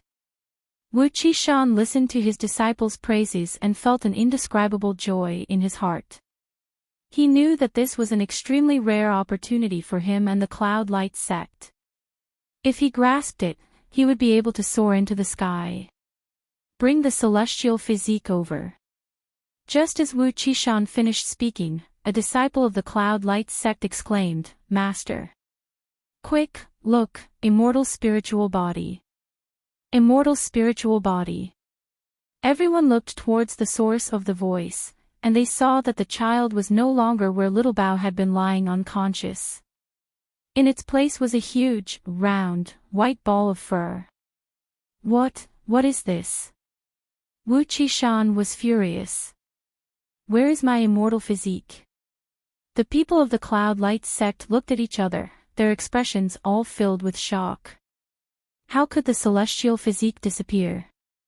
Not to mention that the immortal spiritual body had already fainted from the sect leader's secret medicine and wouldn't wake up anytime soon. What's more, to be on the safe side, Wu Qishan used the immortal binding rope to restrict his movements. Who could steal the fairy body from right under their noses? Master, don't be fooled by that beast. The immortal physique is wrapped up by that beast. The clear voice of a woman suddenly came from outside the ruined temple. Gong Qinshue stumbled in, her hair a mess and her eyes red. As soon as she sees Wu Qishan, she kneels down with a thump, sobbing uncontrollably, Master, Qinshue is useless. June Mayan subordinates actually have a strong person who can use spiritual fire. All of us were no match for them. Qinshue risked her life to escape, but Meiling Jr.'s sister she was killed by that thief. As she spoke, her body swayed and she suddenly spat out a mouthful of blood. Junior sister. Jian Feng supported her, his face full of worry. Qinshue, how are you?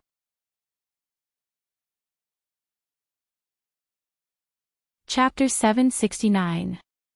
Jian Feng recalls the mysterious people at Mayan's side, their cultivation unfathomable, and unhesitatingly believes Gong Qinshue's words. He looks at Wu Qishan with tears in his eyes. Master, that Mayan indeed has several people with extremely high cultivation, even this disciple is not their match. I'm afraid that Meiling died at their hands. Wu Qishan's eyes are frosty, his whole body overflowing with murderous intent. June Mayan, an insignificant mortal actually dares to kill my, Wu Qishan's, daughter. Good, very good. His gaze turns to look at Gong Qinshue with a bit of suspicion and coldness. It's very obvious that Wu Qishan has some doubts about his daughter's death, but Gong Qinxue has escaped. But the words that come out of his mouth are, "Just now, you said that the immortal body was wrapped up by that beast. What do you mean?" Gong Qinxue's eyes flash with a sinister cold light. Sure enough, although Wu Meiling is Wu Qishan's daughter, in his heart, it's far less important than the immortal body. However, in this way, Wu Qishan and Jun Mayan will have an irreconcilable enmity of killing their son. Only when both of them are injured, can she, Gong Qinxue, reap the benefits. However, when she raises her head, her face has already regained its sincerity. "Master, this disciple has seen this furball. Its original form is a rabbit, but it's very strange. It can even swallow a sacred beast egg. Now, the immortal body is bound to be wrapped up and protected by it." Hearing that, Wu Qishan's gaze falls on the white furball, and he can't help but sneer. "A mere mortal beast also wants to snatch the immortal body from me, simply overestimating its capabilities." As soon as his voice falls, the long sword in his hand is already unsheathed, fiercely chopping at the furball. However, the expected scene of flesh and blood splattering did not appear. Instead, Wu Qishan feels a huge recoil from the sword. His whole body takes a step back. And the big furball on the ground is unharmed. A pair of mung bean eyes peek out from the furball, looking at Wu Qishan with disdain. "You want to injure this rabbit with a mere broken iron sword? Paw! This divine beast, dream on." Wu Qishan's expression is extremely unsightly. The surrounding Yunguang sect disciples look at each other, not quite understanding what's going on. Why didn't Master slash down with his sword? What they didn't know was that it was the rebound force from the fat rabbit's body that prevented Wu Qishan's sword from cutting down. Wu Qishan channeled all the spiritual energy in his body into the sword. He tried several times, but to no avail. Finally, he flew into a rage out of humiliation and roared, "All of you, attack together. Chop this beast into minced meat." The disciples of the Cloud Light sect all rushed forward, using knives and axes, and some even used fire to burn it. However, all 18 kinds of martial arts were used up. The white furball, on the other hand, seemed to be impervious to swords and spears. There wasn't a single scratch on it. "Master." Jian Feng anxiously looked at Wu Qishan. What should I do now? Could it be that he could only watch helplessly as the immortal physique was right in front of him, but he couldn't eat it? Moreover, just where did this furball come from? How could it be so powerful? Gong Qinxue looked at the fat rabbit with a gloomy gaze. It was this damned rabbit that had snatched his sacred beast egg back then and had even directly swallowed it. Otherwise, how could he have fallen to such a state? "Master, I don't think there's any need to chop this beast apart. Just throw this beast and the immortal physique into the alchemy furnace together to refine it," Gong Qinxue suddenly said.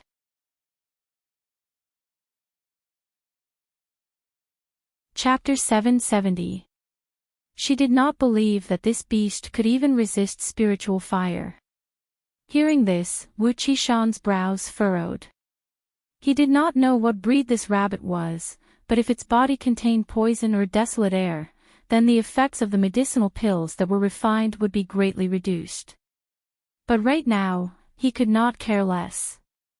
He could not possibly let him give up on the celestial body right. Very quickly, a Cloud Light sect disciple threw the white ball of fur into the furnace. Wu Qishan circulated his spiritual energy, activating the pill fire. Very quickly, the flame within the furnace burned fiercely. The entire furnace emitted clanking sounds. Looks like even this beast cannot withstand the sect leader's pill fire. Of course, the sect leader's pill fire is a true spiritual fire. Even iron and stone can be melted in a few breaths of time, let alone a mere ball of fur. Wu Qishan's face revealed a proud expression, activating the spiritual fire and refining for a full hour. The movement within the furnace became smaller and smaller, but the top of the furnace slowly emitted green smoke. Wu Qishan took a step forward, opened the furnace lid, and looked inside. The Cloud Light sect disciples also surrounded curiously. The inside of the furnace was pitch black, there were no medicinal pills, nor was there a white ball of fur. Strange, was the pill concoction a success or a failure? Is there a black shadow at the bottom left of the furnace? What is that? Just at this moment, the black shadow below the furnace moved, suddenly revealing a pair of pea-sized eyes and a three-petaled mouth in the darkness. The three-petaled mouth slightly opened, and with a pu sound, a cloud of black gas sprayed out, instantly enveloping everyone around the furnace. Awoo! Awoo! Awoo! The pea-sized eyes looked at Wu Qishan in disdain. Idiot, you want to burn this divine beast with just the lowest grade of spiritual fire? Dream on! Beside the furnace, everyone's expressions were stiff, their heads and faces black. Wu Qishan slowly touched his own face in disbelief, but what he touched was a face full of furnace ash. This was a humiliation. This was a beast, a blatant humiliation to him, the Cloud Light sect leader. Beast, I'll kill you. Wu Qishan raised his sword, fiercely stabbing towards the black shadow inside. He wanted to skin this damned beast, pull out his tendons, and dismember his corpse into 10,000 pieces. However, just like before, his sword, his attack, and his spiritual power couldn't do anything to this beast. Even the sect leader's damned fire can't refine this animal. What is it? What should we do now? Why don't I bring the immortal spirit body back to the cultivation continent to refine pills? Are you stupid? The immortal spiritual body passing through the barrier of space will definitely cause a huge commotion. Do you think that if we bring the immortal spiritual body back to the Shojin continent, the immortal spiritual body will still belong to our Cloud Light sect?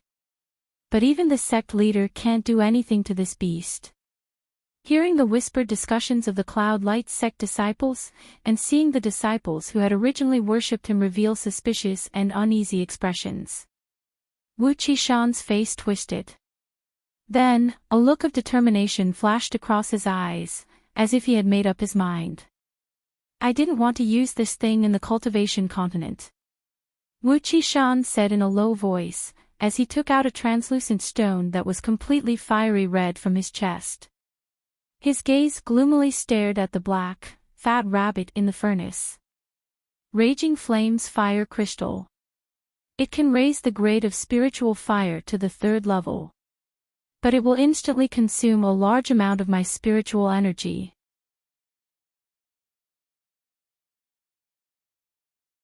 Chapter 771. As for those who came from the cultivation continent, if they did not have spiritual energy in their body, it was equivalent to losing all of their fighting strength. The most important thing is that it could also be eroded by the Yenwu continent's barren air. Wu Qishan held the fire crystal in one hand and circulated the spiritual qi in the other. The alchemy fire that had been extinguished in the furnace burned again. Damned beast! You forced me to do all of this. A rank 3 spirit fire can directly burn a mortal's soul. In a while, you'll be burned alive in hellish torment. The moment the blazing flame crystal appeared, the fat rabbit raised its head abruptly. Shock and fear flashed across those green pea-sized eyes that were filled with disdain. He suddenly jumped up from the bottom, trying to get out of the cauldron. However, he was still a step too late. The fire crystal in Wu Qishan's hand was thrown into the furnace. At the same time, a large amount of spiritual power poured out of Wu Qishan's body and into the alchemy fire. What was originally just a small ball of flame suddenly burned fiercely. The fat rabbit only felt an intense burning pain coming from its bones and blood, coming from the depths of its soul. Awoo! The pain made it let out a sorrowful cry. Instinctively, he let go of the person wrapped around him and tried to escape from the burning flames. As long as it exerted all its strength, it could smash a cauldron at any time. However, just as the fat rabbit let go of Xiaobao, it saw the blazing flames curling towards Xiaobao's body. The extreme heat curled Xiaobao's black hair and scorched his clothes in an instant. Although it hadn't reached his skin, the extreme heat caused the unconscious Xiaobao to sweat profusely and frown. Little Master would die. If it left just like that, the Little Master would immediately be burned to death. No. It would never allow its favorite Little Master to die. The fat rabbit didn't even think before it spread its body and wrapped Xiaobao inside. The searing pain made it wail again. His entire body was shaking violently. However, the pain did not lessen. Instead, it melted the skin and flesh on the surface of its body bit by bit. However, this time, the fat rabbit had no intention of letting go of Xiaobao. Little Master was the Little Master it had acknowledged. Even if their Little Master was still too weak, they still couldn't form a contract. But in its heart, its Little Master would always be its master. Its memory was a blur, and it had forgotten its past. It only vaguely knew that it used to be a very powerful divine beast. But it knew that it was not happy in the past. But now, every day that it spent with the she-devil and Little Master was so happy and peaceful that it was unwilling to give up even if it had to die. Wu Qishan opened the lid and looked inside the furnace. When he saw that the fat rabbit's body was starting to become a bloody mess under the burning flames, he revealed a carefree smile. Just you wait. In another 15 minutes, you'll completely become a pool of blood. At that time, the celestial physique will still be mine. The fat rabbit wanted to let out a fierce roar, but what came out was only a painful wail. He was going to die. This time, it was really going to die. She-devil, why aren't you here yet? If you still don't come, Little Master will die, and the fat rabbit will really become stir-fried rabbit meat. It was as if it was confirming the fat rabbit's call. Just as the pain was getting deeper and deeper, the fat rabbit felt that it could no longer hold on.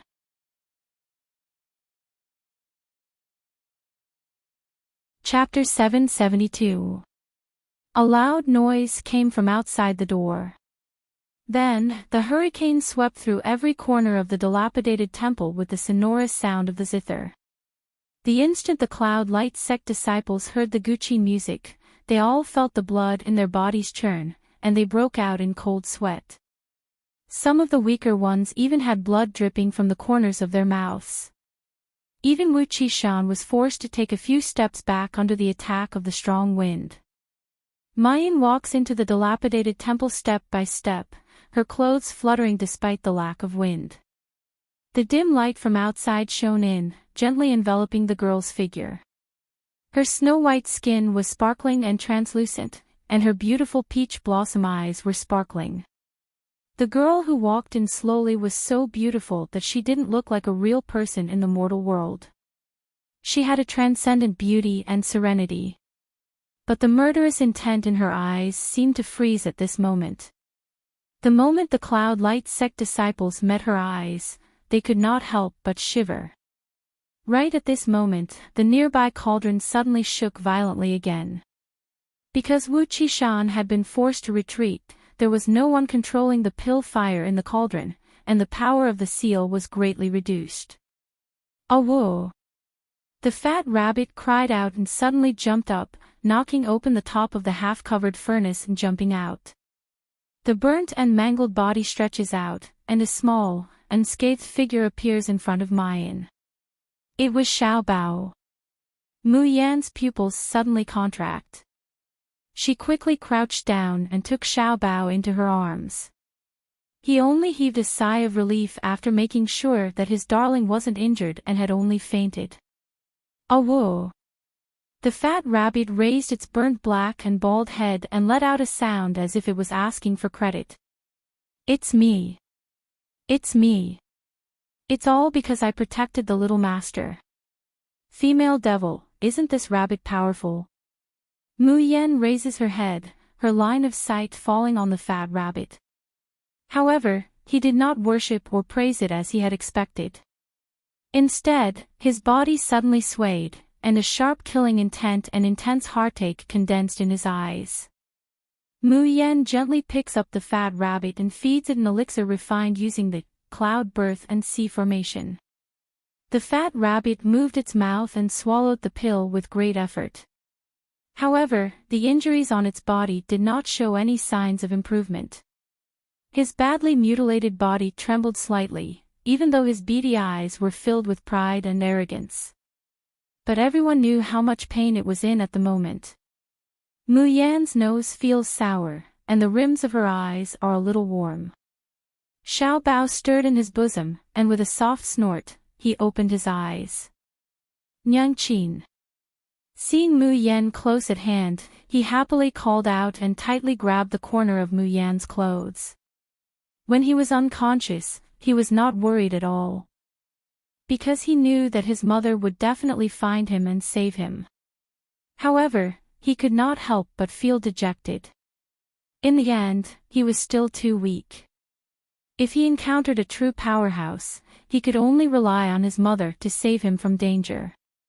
Xiao Bao calls out, Nyangqin, but for the first time, he doesn't get a response from Mu Yan. He stares blankly. Following Mu Yan's line of sight, he quickly sees the badly mutilated and dying fat rabbit at the side. Bunny! Xiao Bao cried out in alarm and pounced over to pick up the fat rabbit. Mother, what happened to Bunny? Why did the fat rabbit suffer such heavy injuries? A chaotic scene suddenly flashed through Xiao Bao's mind. While unconscious, he was wrapped in the fat rabbit's body. All the attacks landed on the fat rabbit's body, but he was unharmed.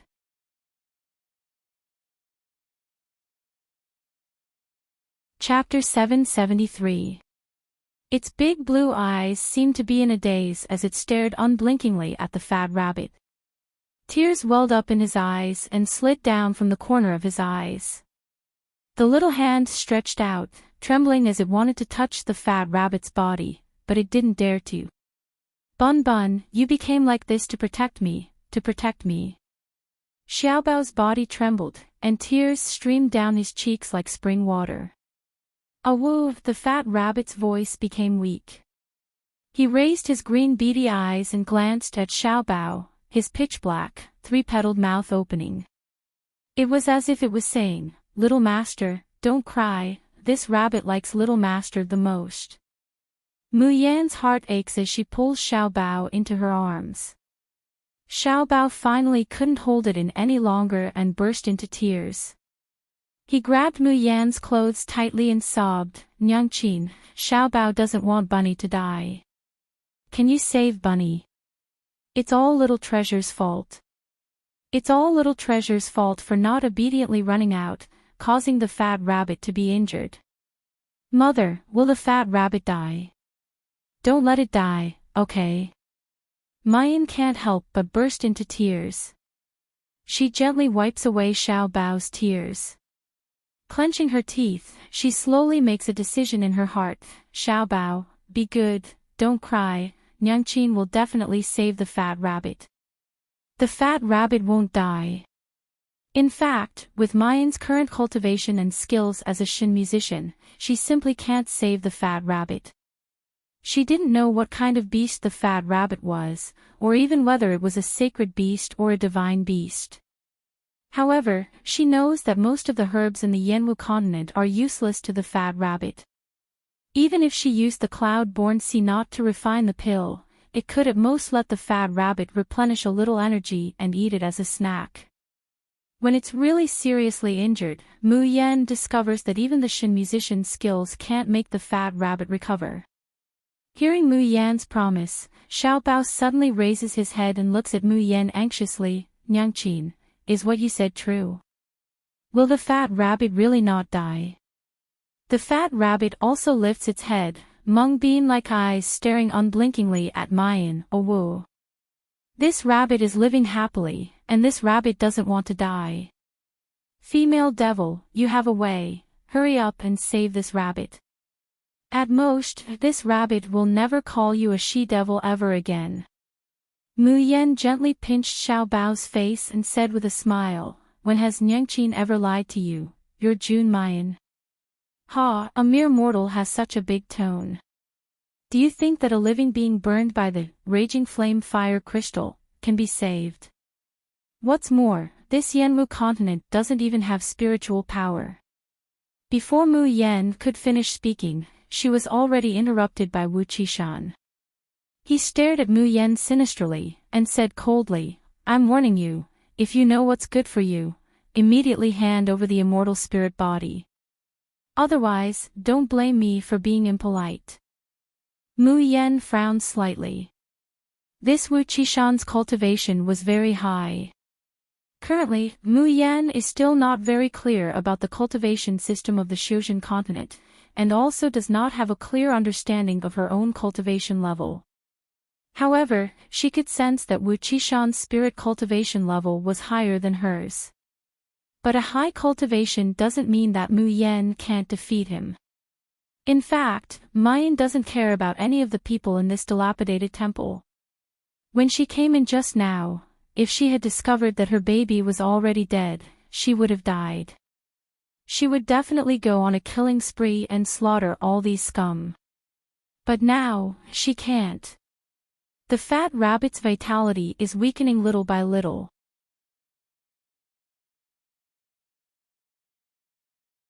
Chapter 774. Miss. Let me deal with these people. A cold voice with the quality of a teenager came from outside the door. Ingmei hurriedly enters the ruined temple and stands in front of Mayan. There was no expression on her delicate face. She looked at Wu Qishan and the others with eyes filled with coldness and disregard, as if she was looking at ants. Mayan raises her head to look at Ingmei's somewhat frail back. Nothing will happen to you if you take action in the Yanwu continent. Ingmei turned around and smiled. Her smile was clear and cold, just like her, but it contained extreme pride and confidence. Isn't it just killing a few people and summoning a heavenly lightning? If I can't even withstand a few lightning strikes of heaven's punishment, what qualifications do I have to be his lordship's trusted subordinate? What qualifications do I have for Jun Shang to assign me to protect you, miss? She turned around and looked at Wu Qishan and the others. He clearly did not circulate any spiritual power or profound qi in his body, nor did he deliberately release any pressure. But Wu Qishan felt an instinctive fear from the bottom of his heart, and cold sweat slowly flowed down his back. You, who exactly are you? Ingmei pointed her sword forward, her killing intent soaring. I'm here to take your life. In the blink of an eye, Ingmei had already started a massacre in the dilapidated temple. Mayan no longer hesitates and takes out the Tian Mo Qin, sitting cross-legged on the ground. The sound of the zither rang out slowly, and a shapeless white light enveloped the mangled fat rabbit. The sound of the zither abruptly stops, but Mu Yan's consciousness sinks into the space, softly calling out a name, Qi Huang, come out, I have something to ask you. Not too far away, a silhouette flashes, and a beautiful youth appears in front of Mayan. His face carried a bit of arrogance and haughtiness, as well as a bit of a careless ruffian. Those eyes carry a bit of probing and profound meaning as they look at Mayan. You want to ask me, how can I save that little mythological beast, ho? Hua. Mu Yan's entire body trembled as she exclaimed in disbelief, the fat rabbit is actually an ancient divine beast Hua. In the ancient books of Yanwu continent, there are also records of some ancient mythological beasts. For example, dragon, phoenix, qilin, qiongqi, taotai, but there were very few people who knew about qi, and there were also very few people who had seen his true face. Because legend has it that as long as it appears, it will bring darkness and disaster. The reincarnation of 10,000 worlds, the birth of Ho, also signified the beginning of chaotic times. Qi Huang smiled faintly and said, yes, this fat rabbit is Bai. There are two sides to the Tao, good and evil. The good are gods, and the evil are demons. However, Denglong has a natural affinity for darkness, so since the beginning of the world, Denglong has never become a god, only a fiend. It will become a fiendish qi that can devour and corrode all living beings. It will bring disaster to the world. Are you done with the science? Mu Yan impatiently interrupts it. I don't care if it's good or bad, I just want to know how to save the fat rabbit. Qi Huang stares blankly. He didn't expect that Mayan would have such a reaction. He paused for a moment before continuing, because adult Swanee have the innate ability to devour and corrode everything, they can't truly accept the world's vital energy, whether it's profound energy, spiritual energy, or divine energy. This is also the reason why, once it is seriously injured, even you, a Shin musician, cannot save it. Mayan anxiously says, so, there's no way to save him. Not even the high-level skills of a Shin musician.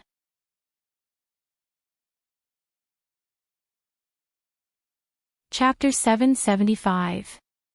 What way? Qi Huang's eyes flash with brilliant colors, his expression seems to carry a bit of evil charm and treachery as he slowly says, let your son and you form a life and death blood contract. Mayan stares blankly, life and death blood contract? Isn't it just a spiritual pet contract? If this can save the fat rabbit. You're wrong. Qi Huang sneers, as if mocking her naivety, forming a contract with you is tantamount to tying one's fate to the darkness. Moreover, a life and death blood contract can never be lifted. Once that day comes and you turns into a fiend, your son will also degenerate into a devil, forever unable to stand under the light. Do you still think it doesn't matter? Mayan's brows slowly wrinkle. The corner of Qi Huang's mouth hooks up into a sneer. He clearly knows what kind of choice Mayan will make. Compared to a spiritual pet that has been raised for 1 or 2 years, her own son is the most important. She will never choose to let Xiao Bao and you sign a life and death blood contract. Alright, tell me, how can I make Xiao Bao and the fat rabbit sign a blood contract? The girl's cold but resolute voice interrupts Qi Huang's thoughts. He jerks his head up and looks at Mayan in shock. What did you say? Didn't you understand what I just said? Once you turns into a fiend, even your son will be consigned to eternal damnation. Then, wouldn't it be fine if the fat rabbit doesn't turn into a fiend? Mayan doesn't care, and resolutely says, as long as the fat rabbit doesn't turn into a fiend, Xiao Bao naturally won't fall into the darkness. Qi Huang's expression is momentarily shaken. You forgot that I said that you's nature is close to darkness and decay, and there has never been a you that transformed into a good god, then our fat rabbit will be the first. Mayan carelessly sneers, if it can't think things through and turns into a fiend, I'll make it into stir-fried rabbit meat. In any case, I raised it in the beginning to be a reserve rations. But now, she wants to save it. It was the fat rabbit who risked its life to save Xiao Bao, giving her hope to live. No matter how difficult and dangerous the road ahead is, she will never abandon the fat rabbit and let it die alone because of a future that didn't happen. Qi Huang gritted his teeth and said, even if you agree, will your son also agree? Nonsense.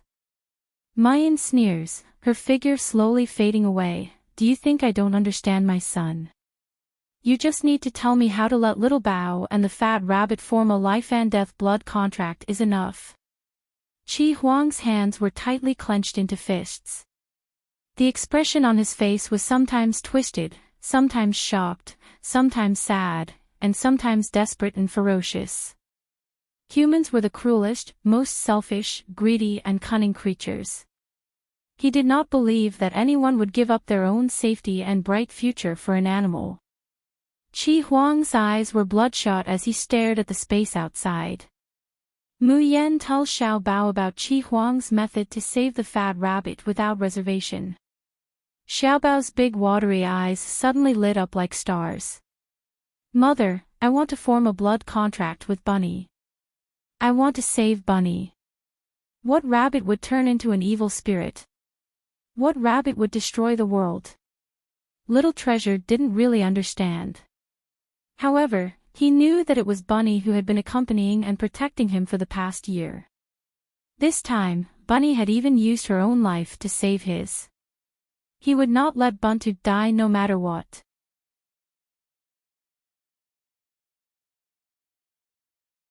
Chapter 776.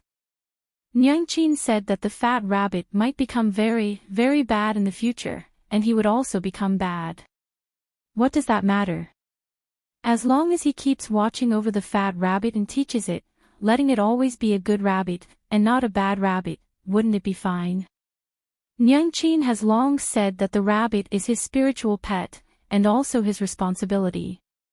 He is responsible for teaching the rabbits every word and deed. Xiao Bao clenches his fist, gently stroking the fat rabbit's still intact fur. Rabbit, don't worry, I won't let you die, and I won't let you become a bad rabbit. A wolf, the fat rabbit raises its head and cries, its voice weak. You're the bad rabbit, your whole family are bad rabbits. This rabbit obviously gets rid of the tyrant, and takes pleasure in helping others, don't be too kind. Bah! What rabbit? He's a mythological beast. Mythological beast. Mythological beast. Qi Huang closes his eyes and slowly exhales. The turbulent emotions in his eyes are like a hurricane, and he restrains them little by little. Then, Mu Yan hears the youngster's slightly hoarse voice. Enchanting said that the fat rabbit might become very, very bad in the future, and he will also become bad. What does that matter? As long as he keeps watching over the fat rabbit, teaching it, and letting it always be a good rabbit, and not a bad rabbit, wouldn't it be fine? Enchanting has long said that the rabbit is his spiritual pet, and also his responsibility. He has to be responsible for teaching the rabbits every word and deed. Xiao Bao clenches his fist, gently stroking the fat rabbit's still intact fur. Rabbit, don't worry, I won't let you die, and I won't let you become a bad rabbit. A wolf, the fat rabbit raises its head and cries, its voice weak. You're the bad rabbit, your whole family are bad rabbits. This rabbit obviously gets rid of the tyrant, and takes pleasure in helping others, don't be too kind. Bah! What rabbit? He's a mythological beast. Mythological beast. Mythological beast. Qi Huang closes his eyes and slowly exhales. The turbulent emotions in his eyes are like a hurricane, and he restrains them little by little. Then, Mu Yan hears the youngster's slightly hoarse voice. With your current cultivation and Shin musician rank, it won't be easy to guide a human to form a blood contract with a Shin. It's very likely that before the blood contract is completed, you will run out of spiritual energy and die. In the space, the young man's eyes were gloomy as he looked at her coldly. Have you really thought it through? You're going to take such a risk for a beast that could kill your son. Zheng, the sound of the zither rang out, and the sound lingered in the air. Qi Huang's white jade-like cheeks instantly blushed like a peach. Bastard, what are you doing? The youngster's originally gloomy and deep temperament is suddenly dispelled by a flustered and exasperated rage. The expression on his handsome face is both angry and embarrassed. You, didn't Ben Jun tell you that when your soul comes out, you're not allowed to touch the Tian Mo Qin? This woman actually dared to touch his body over and over again. Shameless. Simply too shameless. Mayan squints at him, her expression languid and impatient. Who told you to chatter on and on about not playing? I'll say it again. I don't want to hear any consequences now. I just want to know how to save the fat rabbit. Qi Huang fiercely glares at her. The youngster's slightly upturned eyes are still tinged with redness, and the color of his lips becomes even sweeter. Red lips and white teeth, a feast for the eyes.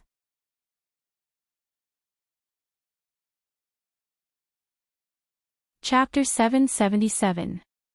June Mayan, do you really think you can succeed? Mayan raises her eyebrows, the ripples in her peach blossom eyes seem to reflect the sea of stars, whether I can succeed or not. How would I know if I don't try? Mayan sits cross-legged in the space, the fat rabbit and Xiao Bao are in front of her. Qi Huang stands behind her. A fair and slender hand slowly stretches out, pressing on Mayan's back. Mayan's current cultivation is too low. If she wants to stimulate the domain and build the most realistic great illusionary land, she can only rely on Qi Huang to forcefully stimulate the potential within her body. Qi Huang's hand presses on the girl's back. The power within his body is about to be stimulated. But at that moment, he hesitates, a trace of hesitation and reluctance appearing between his brows. With June Mayan's current strength, she hasn't even reached the state of fasting. Forcefully stimulating the domain, whether it's successful or not, she could be seriously injured and die. He doesn't want anyone to become his master. He loathes all selfish, greedy, and hypocritical humans. But does he really want the girl in front of him to die? Qi Huang suddenly closes his eyes, and when he opens them again, they're already cold and cruel. Whether she lives or dies, this road is something that this woman has chosen herself. The power within his body suddenly rushes out from his palm, pouring into Mayan's body. Mayan only feels that a terrible energy is surging into her body like a flood. Half of it is bone-chilling, the other half is blazing like fire. And she's caught between the ice and fire, her internal organs feeling like they're being stirred up into a ball. The severe pain makes her forehead ooze fine beads of sweat, and her body can't help but tremble. Nyangqin. Xiao Bao looks at her nervously, his watery blue eyes full of fear and worry. Mayan pulls up the corner of her mouth and shows him a weak smile. Her fingers press the strings, and she gently plays. As the melodious sound of the zither reverberates in the space, Qi Huang's complexion changes. A blush appears on his snow-jade cheeks. He looks at Mayan with a complicated expression, and his figure flashes, disappearing from where he stood. With the integration of Qi Huang's spirit, the sound of the Tian Mo Qin becomes louder and louder. An invisible barrier envelopes Xiao Bao and the fat rabbit. Xiao Bao tries to open his eyes to look at Mayan, but he feels that his eyelids are getting heavier and heavier, and his mind is getting lighter and lighter. Mother. Bunny. He called out softly, and finally closed his eyes and fell asleep. Because of the pain in its body, the fat rabbit had been trembling slightly. At this time, under the comfort of the zither, it gradually fell asleep. In the dream, it smacked its lips and seemed to be very happy. Mu Yan looks at the man and beast who have fallen asleep, and her eyes reveal a gentle smile. Then, a wisp of blood flowed from the corner of her mouth, and her snow-white skin became as clear as ice crystals. But she doesn't care at all, just playing the Tian Mo Qin over and over again. She wanted to construct her domain. She wanted to save Xiao Bao and the fat rabbit. She would definitely live on and watch Xiao Bao grow up. And, to fulfill the agreement with Di Mingju in the Shushan continent. Shushan continent, polar domain. My lord, this is the situation inside and outside of the polar domain in recent months. As for those who disobeyed orders, I'll leave it to Lord to decide how to deal with them. Old Ji kneels on the ground and respectfully hands over the jade slip containing the information to Di Mingju. Han Yi takes it and brings it before Di Mingju.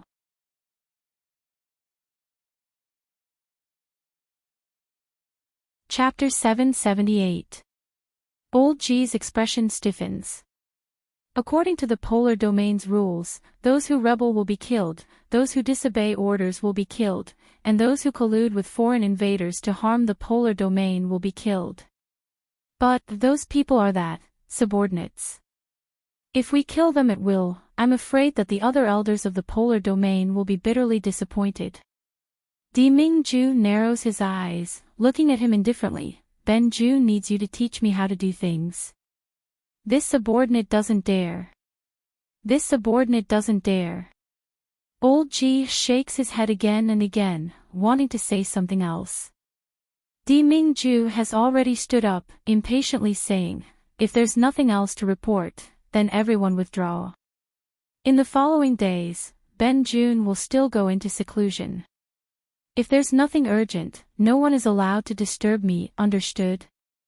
Old G's eyes widen in surprise, urgently saying, "Jun Shang, you're going into seclusion again." He frowned slightly, his face full of disapproval. This subordinate heard that during Jun Shang's seclusion, in fact, actually went to the lower realm. I also heard that Jun Shang wants to take a woman from the lower realm as a concubine. It naturally doesn't matter how many women Jun Shang wants to take as concubines. But now that the Empress position of Polar Domain is vacant, if those shady women are taken in so early, I'm afraid that in the future, the real mistress of Polar Domain will have.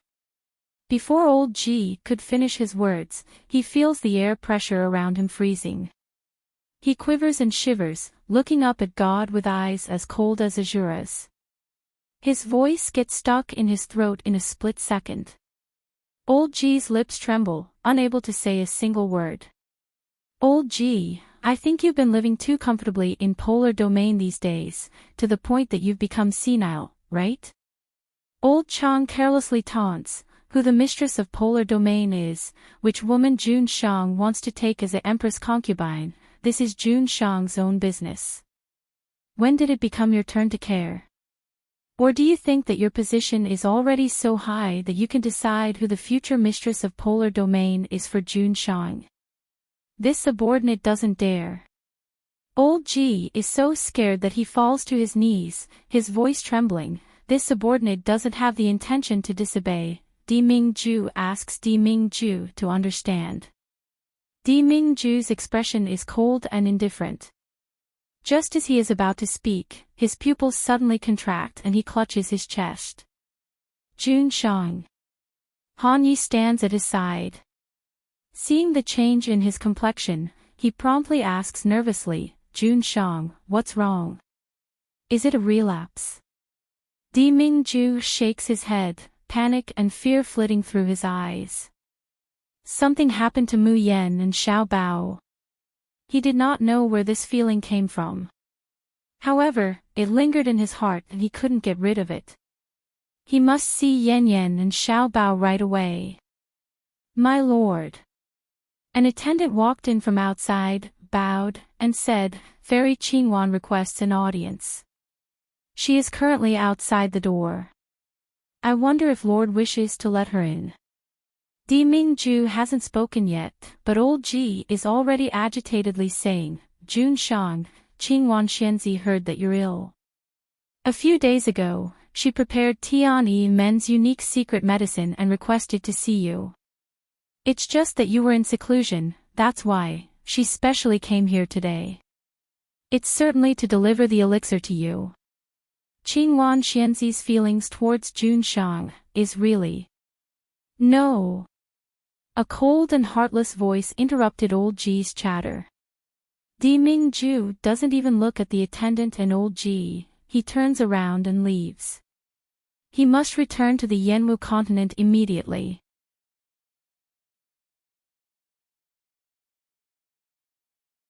Chapter 779.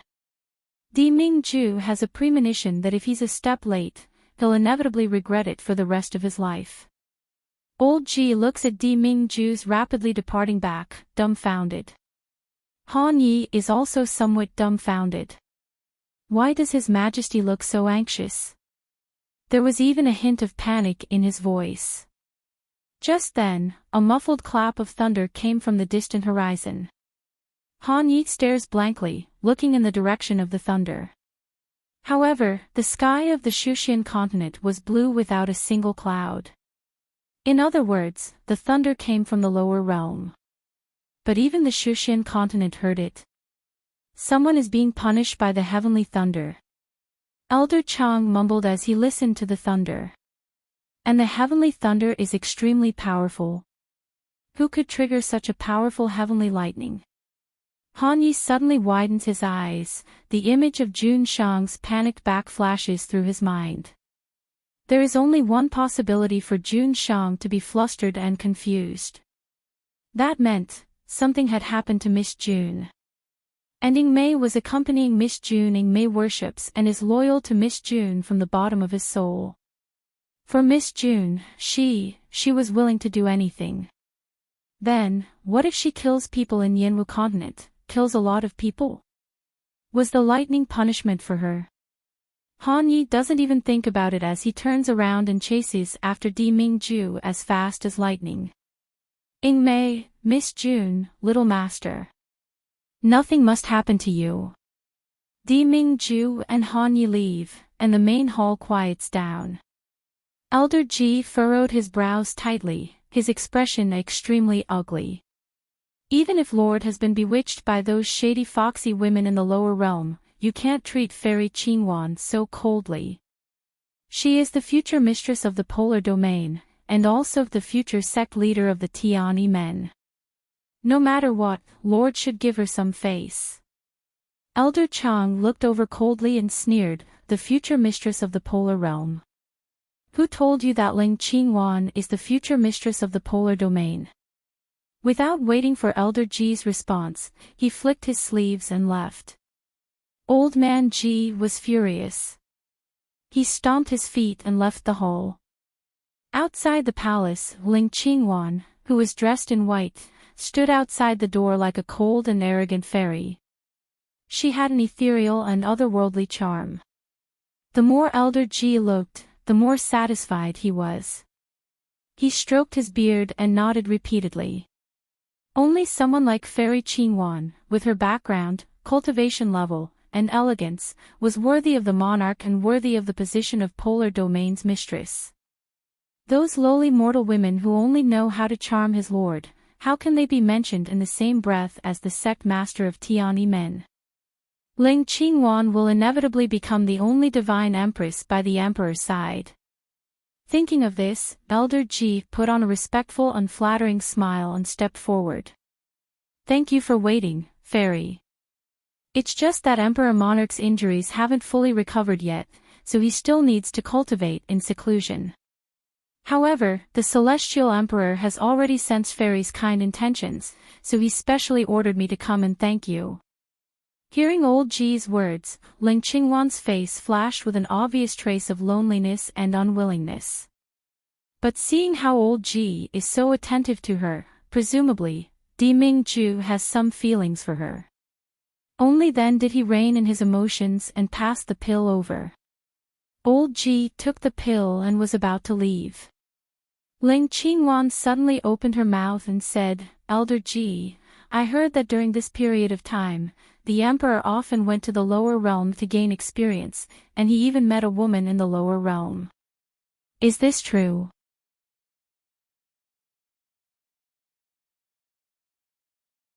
Chapter 780. Saying that, he hurriedly runs away. This old man still has things to do, so I won't entertain the fairy. Please go ahead. Looking at the back of old Ji's hurried departure, Ling Qingwan's expression is gloomy, and her eyes are cold. She stands in the same place for a long time, then she suddenly brushes her sleeves and soars up, returning to Tiani men. As soon as she enters Tiani men, a masked woman comes to greet her. Young master, this subordinate is back. The masked woman raises her head, her pair of eyes looking at Ling Qingwan with excitement. This time in the Shuzhen continent, this subordinate finally inquires about the Shin musician's successor. Hearing this, Ling Qingwan's pupils suddenly contract. In the space, Qi Huang quietly looks at the pale young girl not far away. He can feel that the vitality in Mayan's body is getting weaker and weaker. Not every cultivator can activate a domain. It requires extremely strong talent and experience, coupled with the inspiration of enlightenment in the line of life and death, to form a unique domain. Some cultivators, even if they break through to the realm of passing tribulation, they still can't explore the edge of the domain. And Mayan, she's just a young girl who has just reached the realm of forging the body and refining the soul. Her age is no more than 20. She hasn't even seen the so-called real world of spiritual power. How can such a young girl who is almost no different from a mortal easily activate the domain? And the consequence of Qi Huang helping her to activate the domain is that she will exhaust all her vitality and die. Mayan will die. This is her own choice, and even if she dies, she deserves it. Thinking like this, Qi Huang doesn't know why, but he feels empty inside. The girl's clear and melodious voice kept echoing in his mind. Who told you to chatter on and on about not having fun? I'll say it again, I don't want to hear any consequences right now, I just want to know how to save the fat rabbit. And the numbing shock of those white and slender fingers lightly stroking the strings. Qi Huang frowns. For a moment, he only feels unspeakably agitated. Just then, a sudden glaring light suddenly bursts out from Mayan's body. Qi Huang's eyes widen and he stares blankly. Then, he sees a circle of light like a full moon appear behind Mayan.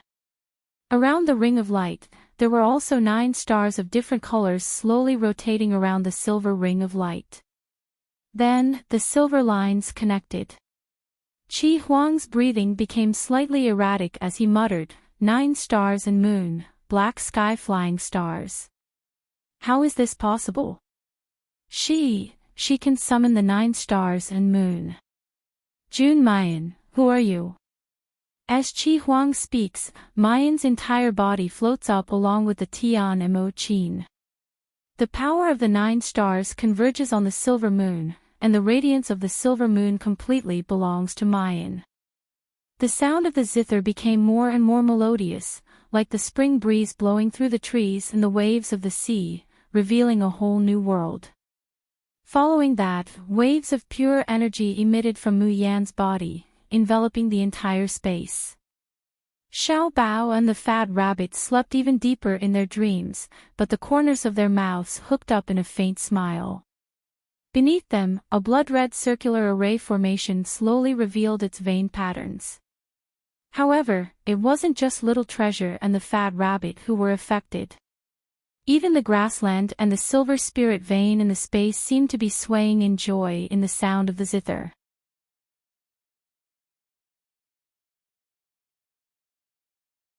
Chapter 781. Qi Huang spreads out his hands, watching his originally translucent body slowly solidifying. His gaze falls on Mu Yan, his expression becoming more and more complicated. Jun Mu Yan, how much more shock do you want to give me? In the ruined temple, Yingmei callously withdraws her sword. Blood drips from the tip of the sword, and then it becomes spotless.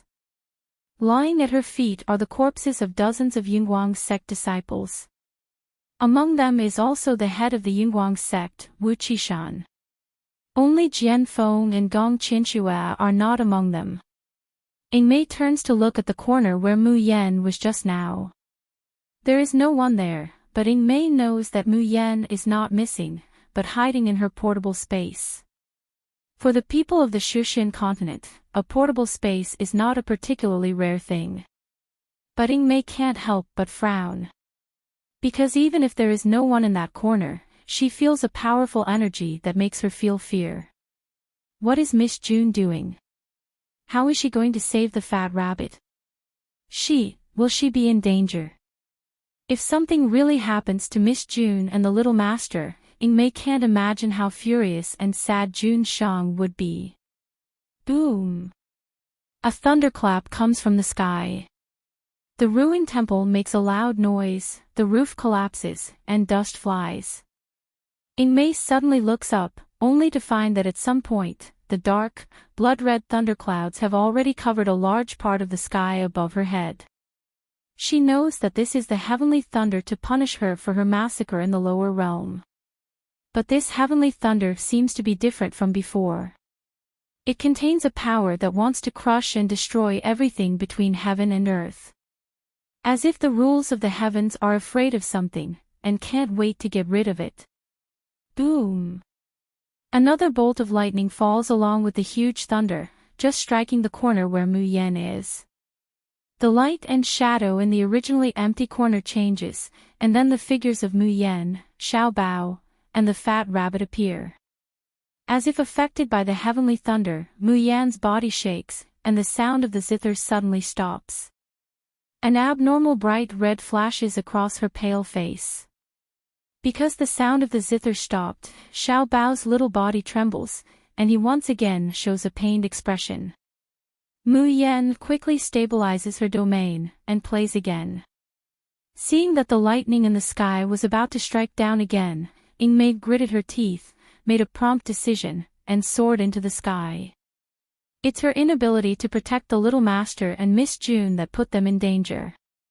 It's her who killed someone in the Yenwu continent and attracted the lightning. How could she implicate Miss June and let her be injured by the lightning? It's just a mere heavenly punishment lightning tribulation. Did they really think that she, Ingmei, would be afraid? Ingmei's figure soared into the sky, transforming into a dark meteor, fearlessly crashing into the thunderclouds. The long sword slashed horizontally, surging and majestic spiritual energy surged. The blood-colored thunderclouds in the sky were on the verge of collapsing, as if they would disperse at any moment. Sure enough, in this way, all the thunder resounded in the sky, and not a single bolt of lightning fell.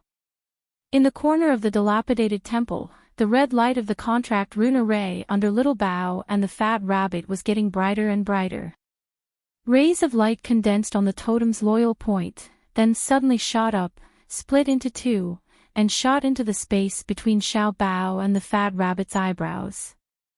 Xiao Bao's body suddenly trembles, and his delicate and cute little face shows a trace of pain. But this kind of pain, under the soothing of Mu Yan's zither, slowly disappears, and he once again returns to the peaceful and serene appearance of an angel.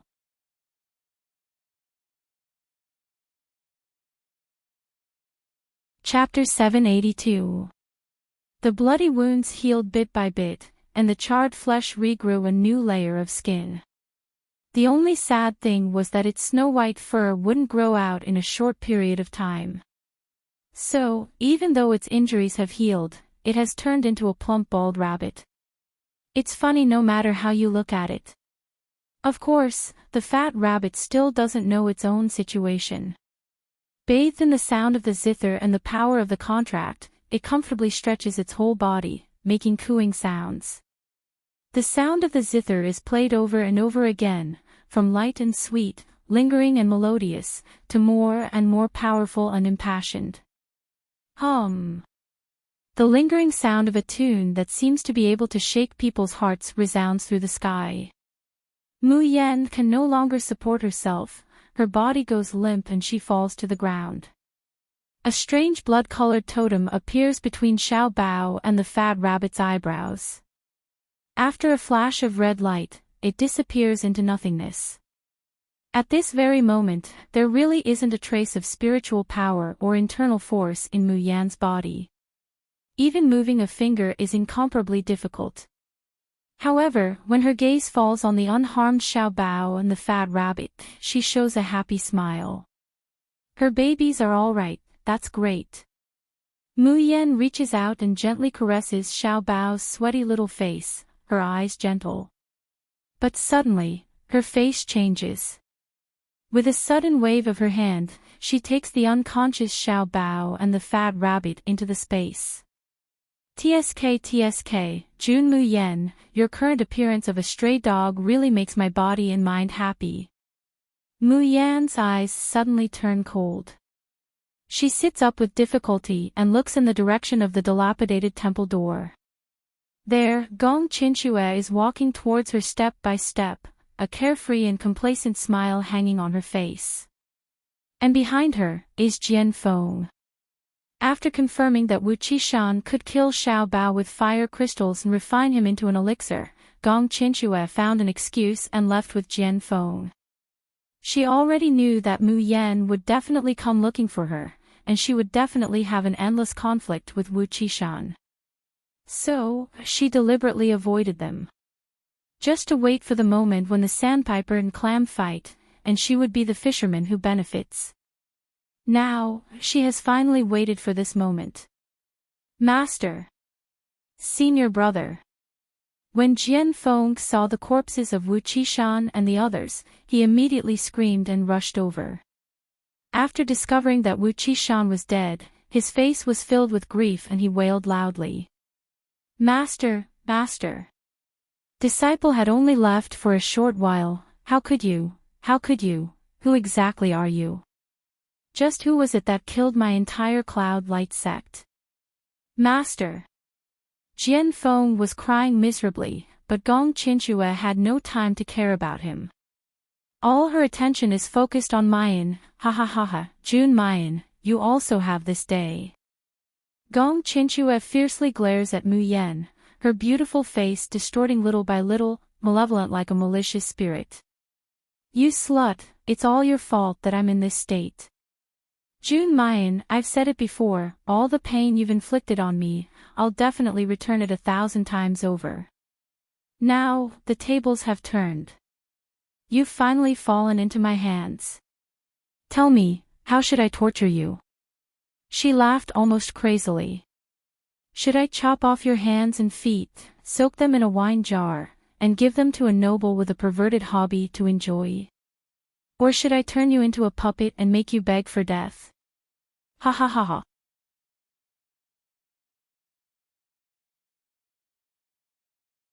Chapter 783. But she's doomed to be disappointed. Jun Mayan's complexion really isn't good, she can't even stand up. But her expression is cold and indifferent, looking at Gong Qinxue with a gaze that's more like looking at a jumping clown. Even in such a sorry state, Jun Mayan's face is still so beautiful, devastatingly beautiful.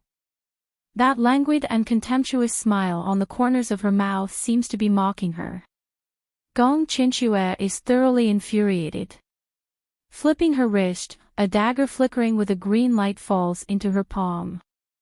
Slut, I'm going to destroy this foxy face of yours right now.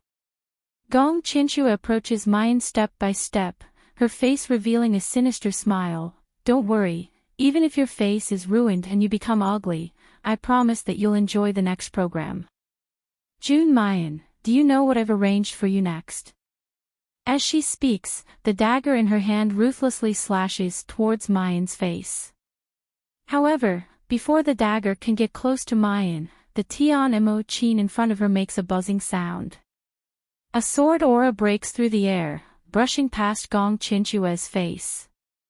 Gong Qinxue only feels pain on her cheek, a strand of fine black hair fluttering down from the side of her temple. She reaches out to touch it, only feeling blood on her hand. Jun Mayan, you dare, even if I've lost more than half of my cultivation, Gong Qinxue, if I want to kill you, it's as easy as turning over my hand. Mayan interrupts Gong Qinxue's angry shout, her slightly hoarse voice carrying a bit of laziness and contempt, slowly saying, if you don't believe me, you can try.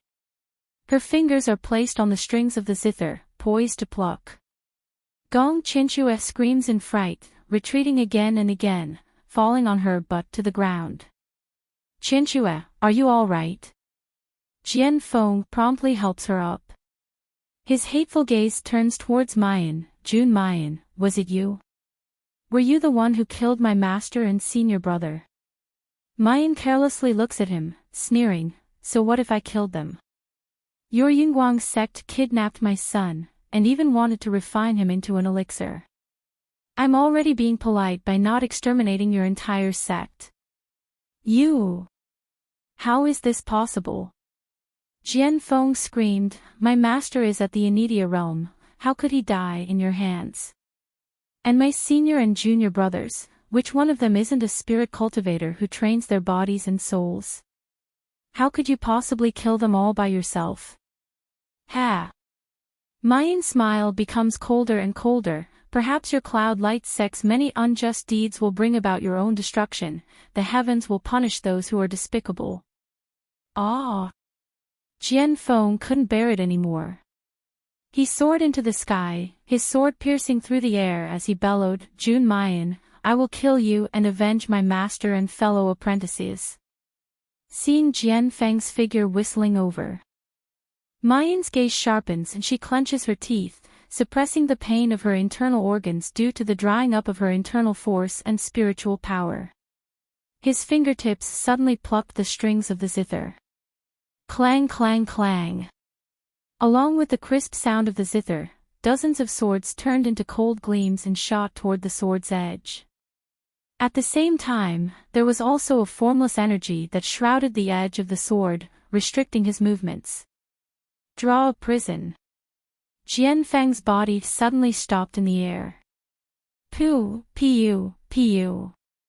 More than 10 streaks of sword qi instantly pierced through his body. Fresh blood violently spurts out from Jian Feng's body. He lets out a miserable cry and falls to the ground. Mayan finally couldn't hold on any longer, and she suddenly spits out a mouthful of blood. A hint of regret flashed in her eyes. You're tuning into the LoveLore Library YouTube channel. We're so grateful for your support, and don't forget to subscribe to join us on this incredible journey through captivating stories.